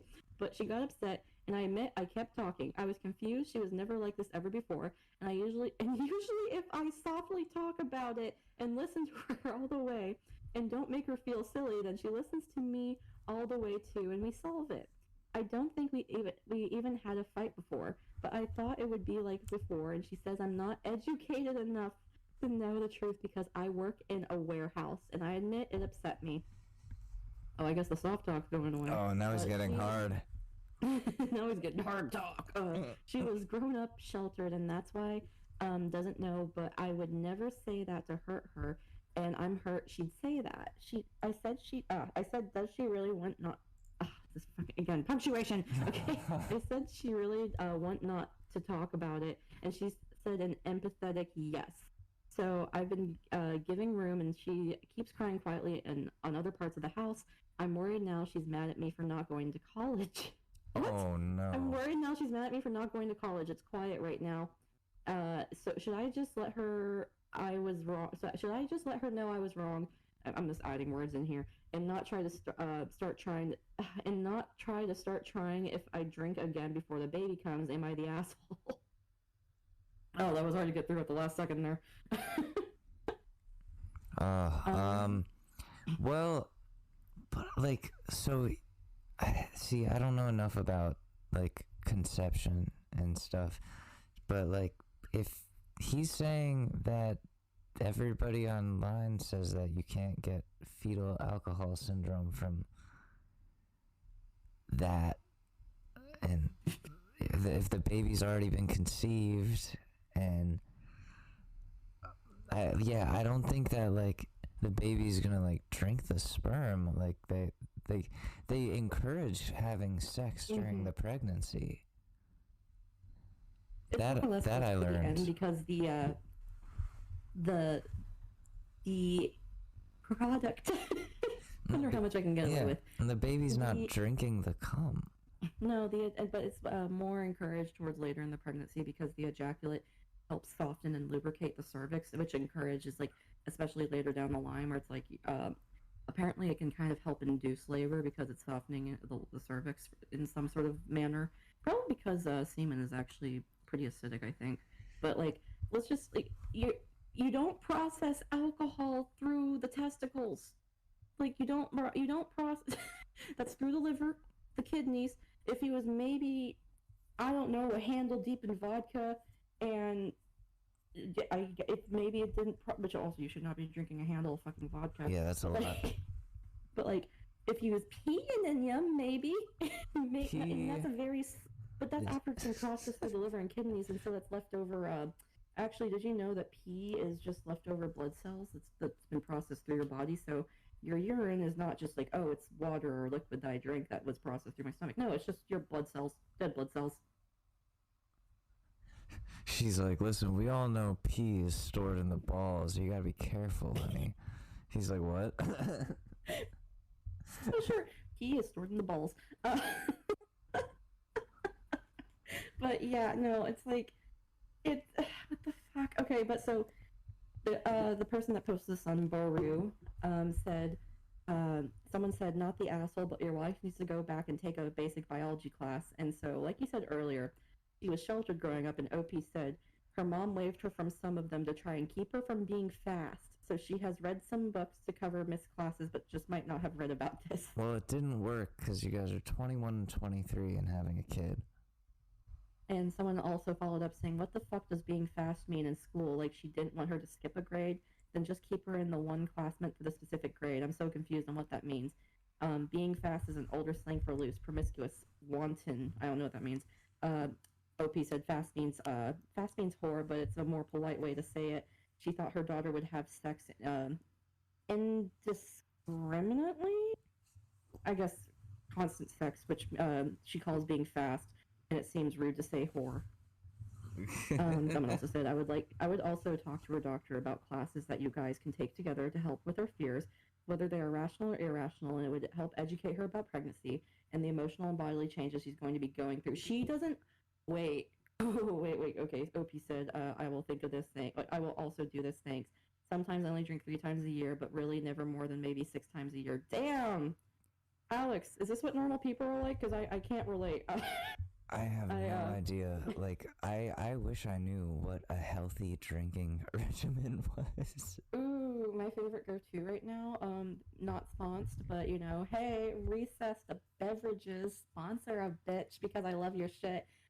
They're called like mood tonics, where it's like they have magnesium, lemon balm, adaptogens, whatever, and it's like 15 to 20 calories a can, but I like the black cherry one because if you're looking for, like, I don't like White Claws, but I love this one because I'm like, oh, if you're looking for, like, something that tastes like a White Claw, it tastes just like the black cherry White Claw, but I add in tart cherry juice into it because yum, yum, yum, delicious. That's, like, my go-to, like, sleepy weekday drink where it's, like, you know, I'll have, like, a wine glass with, like, water in it to give that feeling like, oh, you know, I have my little social drink, you know, or I'll have it with the mood aptogen tonic, you know, and you know, just gives that feeling where it's like I feel satisfied having this drink in my hand, you know. But like I've been doing my own little mixology shit all the time, but it's like yeah, so besides the point. But sorry to finish this comment. I pointed 6 months because that's why it hasn't come up yet. I don't know what. Okay. She maybe is in fact worried that I'm an alcoholic because her brother is badly bit. I haven't even drunk in 2 years because she doesn't like it. So maybe a little bit of PTSD, family trauma. Yeah, that sounds like it. She sounds like like those parents that are hyperly religious and don't want their kids learning about basic biology because science is thin. But you're 20. Oh my gosh, that's the thing I freaked out earlier. Though was like she's 21, pregnant, and probably doesn't know the basics of just like, oh my gosh, like the shit that can happen during pregnancy and after pregnancy, especially, like your body's changed forever. Like, she probably, I don't know, man. She thinks the baby's gonna come out of her butt. Or like, dude, I forgot about it, but I accidentally saw a video on TikTok recently about an umbilical hernia. Girl with the list. That's all I'm gonna say. Girl with the list. I'm like, even I think I'm pretty knowledgeable about a lot of things, but I'm over here like, how the fuck does that happen? What the fuck is it? It's like, you know, women that have kids and have gone through this, I commend you, but at the same time, it's like, Yeah, no, thank you. Me and my man parts will sit over here and be like, yeah, we did our part. We did what we had to do. Also, you after I think of vasectomy, I think you have to ejaculate like at least 40 times just to make sure the chamber's cleared. Get checked by a doctor again, and I got make this. Sure I got this. Oh, that I can do. Give me oh god, give me 2 hours and a Maxim magazine, and I got this. The doctor's like, sir, you don't have to do it all right now. I'm like, no, I got this. Trust me, I got nowhere to be right now. I want this. You have the Guinness Book of World Records on speed dial. It's time. It's time. The fastest man alive. Oh, OP's wife's mother would not like you, you fast little whore. I'm just joking. Yeah, I am a fast little whore. But update, August 31st. Yeah. Oh my god. That's going on the soundboard. That is going on the soundboard. Okay, thank you everyone for nice comments and helpful advice. A lot of it was useful and really saved the day even here. Quickly, first a lot of questions asked over and over and over, so I have some answers since they keep asking. One, my wife, okay. My wife. Okay, my wife probably didn't know this because her mom came in all angry and waved her out of part science and waved her out of part science in high school because she thought it would make her fast because she blamed science class on my wife's older sister eloping at 18, so she was trying to fix it. My wife's sister. My wife has read to catch up learning missed science classes and maybe forgot to check that. 1 second, take a beat. Take a beat. This sounds Mormon adjacent. Yeah. Like definitely religious adjacent, but like, you know, like that's why young Mormons and like Latter-day Saints, whatever. Apparently, there's a difference. Jehovah's Witness, I know is different. They're all in the same secular, whatever. But so, the thing is that like they get because again, like most people don't convert to Mormonism, Latter-day Saints, Jehovah's Witness. You're really much born into it most of the time. So that's all you've known your entire fucking life, and it's like you're horny, you're a teenager, and it's like once you go to BYU, because every good Mormon goes to BYU. The first person you meet there, and it's like, wow, I got feelings, and it's like a week later, like we're engaged. A month later, we're married, and then you have sex for the first time because you're just fucking horny. And then they have a kid right away. Mm-hmm. So I'm over here like she's over here, but how is that fast? She eloped at 18. Like I get how it's like, hey, that's young, but I support you. But at the same time, it's like that's a legal adult, even though you're still a stupid teenager. I don't know. Okay. 2, yes, my wife does read baby books from the library, and she writes down in a notebook with tabs, so she's not a moron like some dickweeds on here. We're gating with me that she knows about nothing about the fucking spelling. She knows about not putting baby on stomach at night. I don't know how that was brought up. don't give honey, don't give water. Everything you all have said is she's known, and I don't think she's going to accidentally negligent our baby. Baby, you said you think she's resenting you for not going to college. Honey, I don't think you could have gotten into college with this spelling. I am so sorry. If I was a part of that committee, I would not be able to read your essay. Also, and I hear you, and I will make more times to read books too now so she feels better. 3, yes, she had OBGYN before, but just one appointment without me. Wait, just one appointment without me. Okay. We now have second scheduled Friday, early emergency for checking hormones, and I will be coming with her to help support and make her feel less scared and alone. 4, she does not drink ever because her brother has a big problem, so it is not jealousy of me drinking. Also, I also have since confirmed not because she doesn't want sex. So update. I gave her space Sunday morning while reading comments, and she was so quiet but kept sitting near me and looking at me a lot more than usual, and like she was going to say something but stopping. I took advice and called the best option family member, which is her older sister. Sister came and my wife broke down crying, and I hugged her, and she starts saying sorry a lot. Are you saying sorry? Okay. I hugged and said, talk to your sister because I'm worried, and don't worry about talk to me. And she said she talked to me after. Sister and her went into another room, and a lot of crying from my wife and calm, nice talking from her sister. A while... Okay, I'm so sorry. A while, and they came out and sat with me, and my wife hugged me again and crying, and I was just so happy that she wasn't cold shouldering me anymore. Her sister explained... Okay. Her sister explained that postpartum depression runs for the family, and as soon as I called, she knew it was the same as sister had and their mom too. Some comments said that, but I wasn't thinking it could happen to my sweet, happy wife ever. Oh my gosh, you negligent asshole. No. To my sweet, sweet, happy wife ever. So I was shocked it was even that. But sister explained that nobody talked to my wife. Oh shit. Nobody talked. I'm sorry, I'm over here like, nobody talked to my wife about it. And my wife cut in with more sorries and explained that she didn't know for a few weeks why everything felt so much wrong.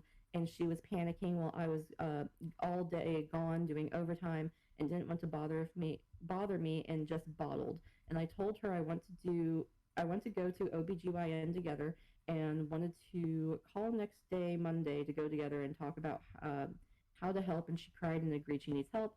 Also, she apologized for being mean and said she had panicked because I pushed and she scared herself that I wouldn't stop and I would hurt baby, and I was horrified. I told her I would always stop if she wants, and she said yes, and she knows now, but was scared then and felt like it was pure panic. I honestly feel so drunk reading this person's sentences. I'm so sorry. I'm not even drunk. I'm over here just like, I feel like I'm talking. Okay. So she said her aunt, who we thought was great friend, and even brought casseroles when I had appendix out, and was talking to my wife's mom and helping mom, and brought fake information that alcohol was like that because apparently her mother is raging and that I got my wife pregnant, even though we're married. I was surprised. But her mother knows about her problem with fearing alcohol and wanted to revenge against me. This dude is the worst writer. I just need to say. This dude is the worst writer I've ever seen. Oh my gosh, it keeps going. It keeps going, it keeps going, it keeps going. God. There's a lot more. I'm not reading the rest. He's like I'm getting mad at him. Like, I'm starting to think that he's the asshole.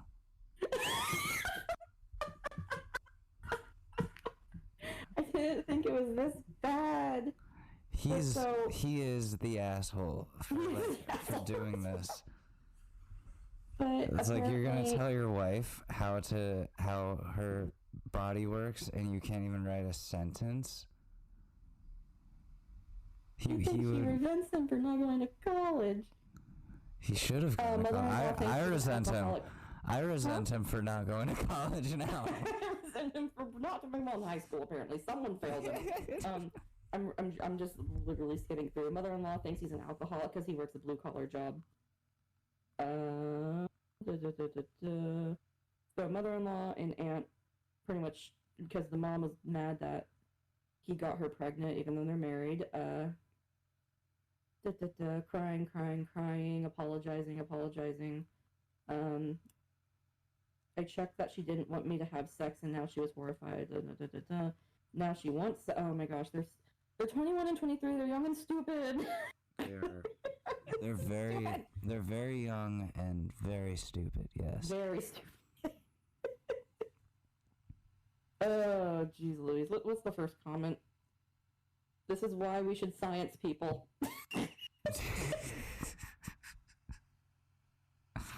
Oh, God. Second comment, JFC, 0% surprised the older sister eloped to get the fuck out of that house at 18. All my friends in stupid and abusive homes did. Oh.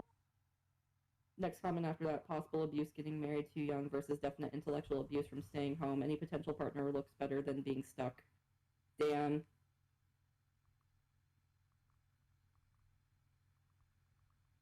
Well, that was a pain in the ass. I'm so sorry. I'm so sorry. I'm so sorry. No, it's not your fault. You are not the asshole. Way better. I feel like the asshole. Am I the asshole? No, this guy threw us for a fucking journey. Oh my gosh. This is why you should not get married young. Not because of his grammar mistakes, but because you're young and stupid. You haven't experienced life yet. This is why your 20 years are called your selfish years. It's more or less the, hey, self-care and I care about me and living a good life and having adventures because maybe I'll settle down at 30 or hopefully I'll get a partner around 30 that wants to do the same shit as me. But I'm not going to just rely on the fact of like, oh, I need what the you.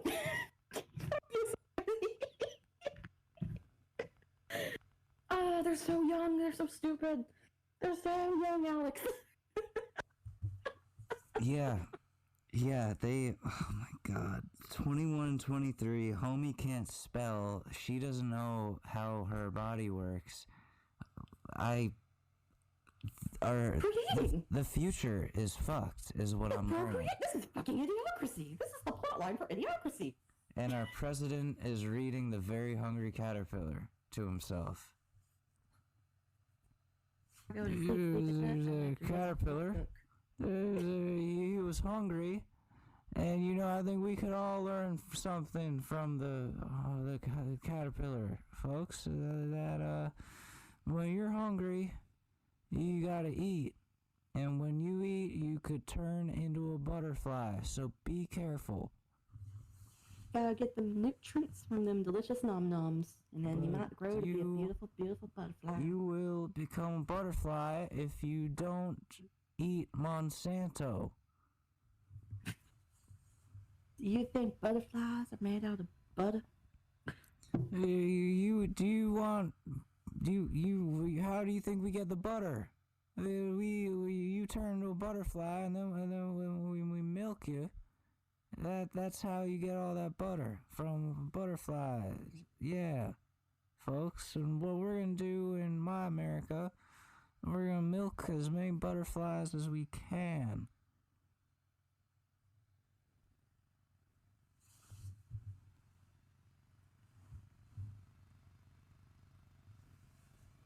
I think I lost Kelsey. Yep, I'm back. I'm here. I lost you first. I thought I lost you. We lost each other. You lost Alex, and now I'm Joe Biden. Okay, Joe Biden, I'm going to do a redemption shot here. Am I the asshole? Am I the asshole? Come on, save me. Am I the asshole? Am I the asshole for, this is the last one, I swear. For refusing to pay for my sister's wedding dress after she ruined mine. Is she the asshole, Alex? I'm mad at that last story still. I am so sorry. I mean... From just that, like, no. If she ruined her wedding, like, why would she pay for wedding dresses are expensive, from my understanding. Great. That's an investment. That's something you do for somebody that there's like mutual respect for. And like, if it's not there, then why would you do it? Like, sure, some people are gonna think that she's an asshole, but that's unreasonable. Like, if you think I'm the asshole, then why won't you pay? Yeah. They're like, well, I don't want to pay. It's like samesies. Yeah, samesies, no givesies, backsies. Dude, I don't know. I hate weddings. Okay. I'm over here like, oh, I don't want to get, like, it's not, I don't care about the wedding. I care about the marriage. I probably preached this before, but it's like I want to work on a relationship for a long-term relationship where we can like help build each other up and work on our problems, not focus on like, this is my pretty princess day. I'm the prettiest pretty princess in the kingdom, and I spent 10 grand on a dress I'm only gonna wear once. Like, no. Hey Reddit, long time lurker, first time poster. I'm still so mad about that last one. This situation has been eating me up, and I really appreciate some outsider perspectives. So my 28 female sister, 26 female, and I have had our ups and downs, as most siblings do. However, can you imagine if you're like, what if the same like societal pressure was put onto like men, where it's like, hey bro, you gotta pay for my suit? Nah, bro, you totally spilled the jungle juice on my cummerbotch for last time from my rental. Like, okay, sorry. My cummerbund? Cumberbund, I don't care. I hate weddings. You spilled a drink on Benedict Cumberbatch. It took a lot to get him to my wedding. You know how embarrassing that was? Doctor Strange was just sitting there like, there's drink on my shirt. And I was like, I'm so sorry, Benedict. And he was like, it's not okay. I'm so sorry. You're not getting that cameo in the Marvel movie. I'm sorry. This wedding's a disaster. You shouldn't buy your brother a suit on his wedding. That's what I say. No, but however, we've been really close the past few years, and I was so excited to have her as my maid of honor for my wedding last year. Flashback to my wedding day. I had this beautiful dress that I spent a fortune on. How much is a fortune, baby? Okay, after the ceremony and during the reception, I noticed some red wine had been spilled on the bottom of my dress. This is why the white dress tradition is fucking bullshit. I was devastated. I later found out from a bridesmaid that my sister had accidentally knocked over her wine glass when she was trying to take a funny photo. She didn't come forward about it and didn't even apologize when I confronted her. You confronted your sister at your wedding? Did you make a scene? Is there footage? Oh no. Messy? Yeah, is it on Twitter fights? Girl, Twitter fights. Okay, fast forward to now. My sister is getting married, and she's my TLC early 2000s about to pop off. She's fallen in love with a dress that's way out of her budget. She's asked if I'd help her pay for half of it as her wedding gift. I flat out refused. I brought up how she ruined my dress and didn't take responsibility, and I feel like I shouldn't have to contribute towards hers. Now my family is divided. Half of them think I'm being petty and I should let go of the past grudges. The other half thinks I'm justified. So am I the asshole for refusing to pay for my sister's wedding dress after she ruined mine? I think she's got pretty decent reasons not to. I mean, she could buy it and then spill something on it and be like, oh, well, that's just how it is. Karma. It was Joe Biden. He got too excited reading The Very Hungry Caterpillar, and he spilled some Dr. Pepper on your brand new wedding dress. I'm so sorry.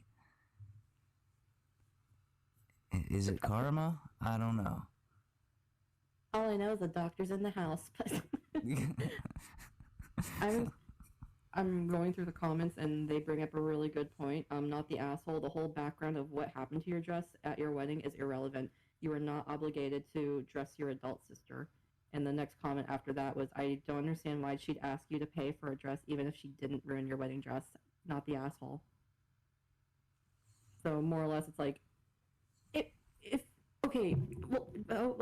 actually, that's okay. So people will offer to pay for things, and it's like, hey, like, as my wedding gift to you, I would like to help pay for this dress, out of the kindness of my fucking amazing heart.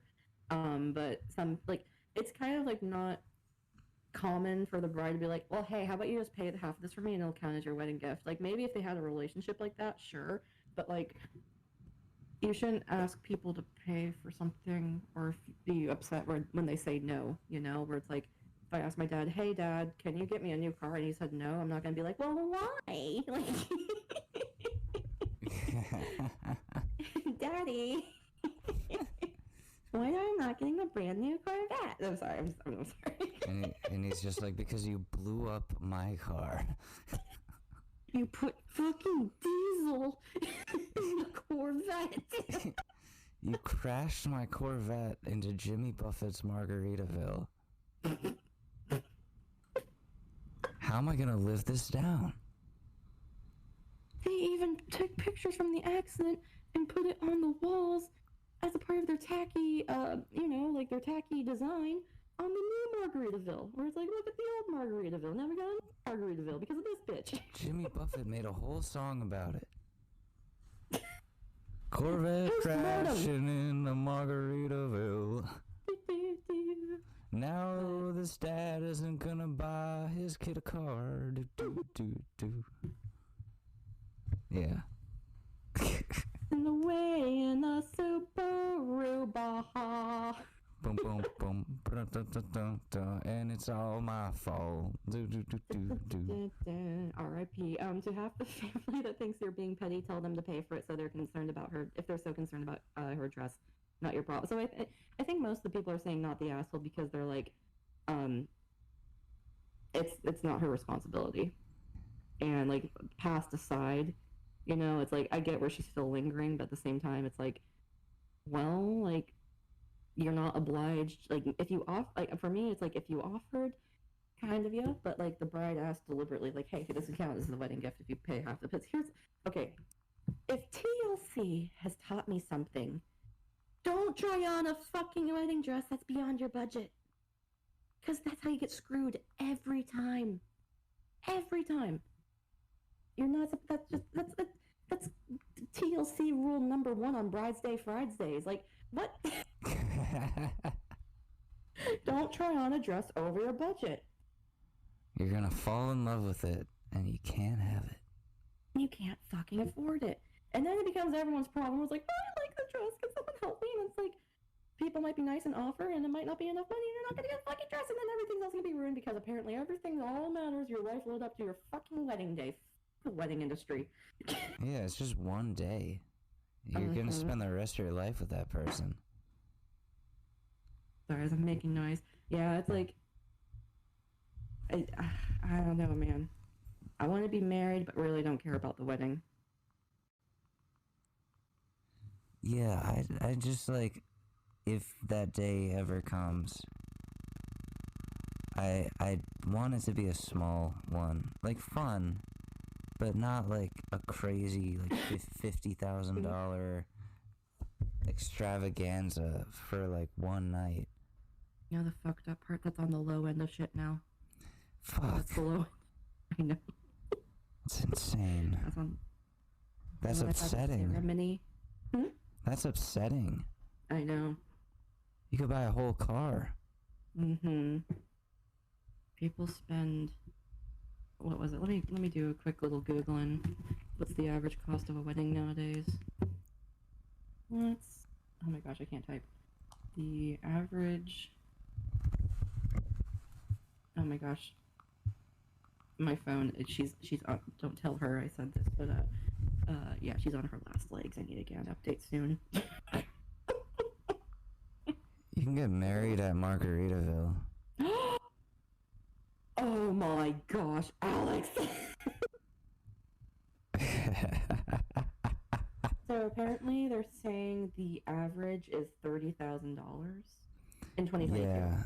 Yeah, I think that's around. That was during a pandemic. What someone I might add. spent. Yeah. How much is it at Margaritaville? I want to know. How much do they charge for Margaritaville? It's $800 at the Taco Bell Cantina in Las Vegas. You can have up to 25 people. You have an officiant. You get a buffet of tacos or burritos, and you get a cake. I've done research. I got the Margaritaville prices right here. I got them right here. Reception $10K, ceremony $5K, the bar $25 starting price. So you could just like, I don't know, people have to pay for their own drinks at cheapest. At cheapest, it's about $15,025. The venue. Oh shit. That's not including the dress, the flowers, the invites. Oh fuck. Forgot about that stuff. The cake. The suits. The suits. The travel. The honeymoon. The travel. Oy. I think this is bullshit numbers. 30 grams the average as of 2022. Okay, wedding dress and accessories. They're estimating in 2022 data. So this is the average, right? But they're saying it's $1,800 for the dress and accessories, which I think is a little bit on the low end. tuxedo or suit. Okay, this is bullshit because my bestie and my boyfriend were both in weddings recently in this past year. So the tuxedo or suit rental, $117. My boyfriend's rental, $400 for the suit. My bestie's rental, $300 for the suit. Rentals for a suit is $300 now. You can buy a brand new suit from motherfucking Dillard's for like $200. But these rental agencies they jacked up them prices, dude. I kid you not. Everything's going up. They're estimating the cake to be $507. Okay, well, here's the thing for me. The hair, makeup, mani-pedi, this is coming from a female perspective, only $212. Huh. Yeah, that doesn't sound that bad. But my mani-pedis on average... My feet usually cost $30 before tip, and my hands cost $55 before tip. And my haircut, because I don't color my hair, because this is not even including the fact that, this is bullshit. This is bullshit. Those are like the low end, the low ball prices. I just want to elope. Yeah, that's probably easiest. I think my cousin did that. And if I were to get hitched with this current partner, like I already said, probably bitched about this reason previously, but I found out because his friend got married, he's a groomzilla. Oh, I haven't really heard of that often, but what's that like? Yeah.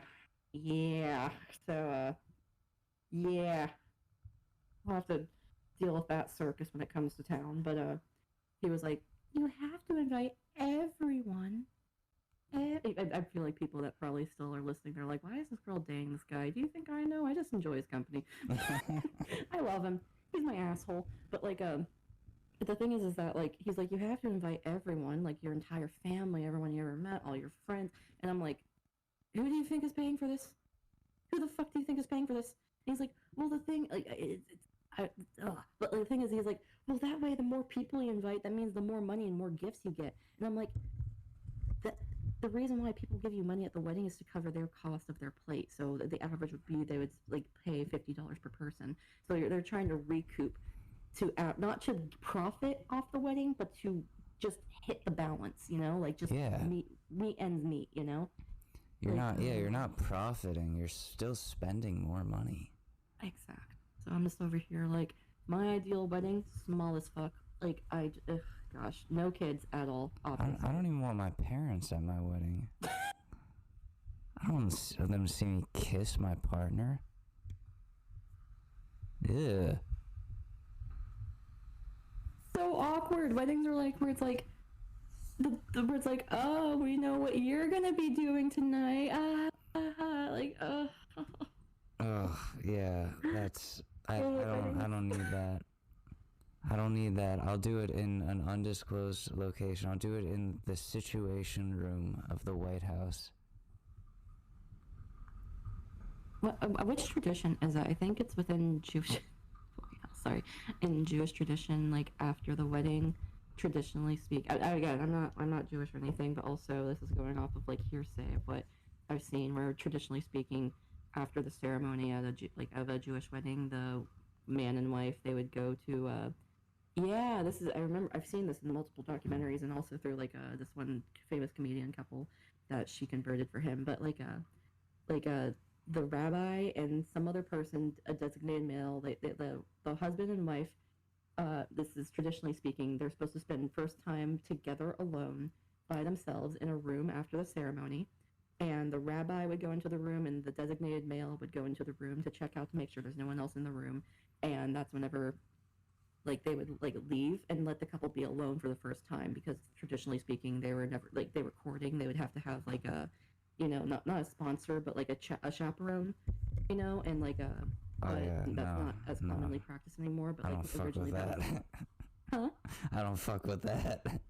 Yeah, but originally, I don't know, this again, hearsay, if anyone wants to correct me, please do, but like, it's usually insinuated that's the first time, again, the couple's alone, so most of the times it's like, that's whenever they're initiating sex for the first time, but now, most, Jewish couples are over here, like, more modern, where it's like, they can just chill out, have some food, chit chat, you know, like they're over here probably in most circumstances like, we've already done it, babe, like let's just have dinner because we're going to be busy the rest of the night, you know.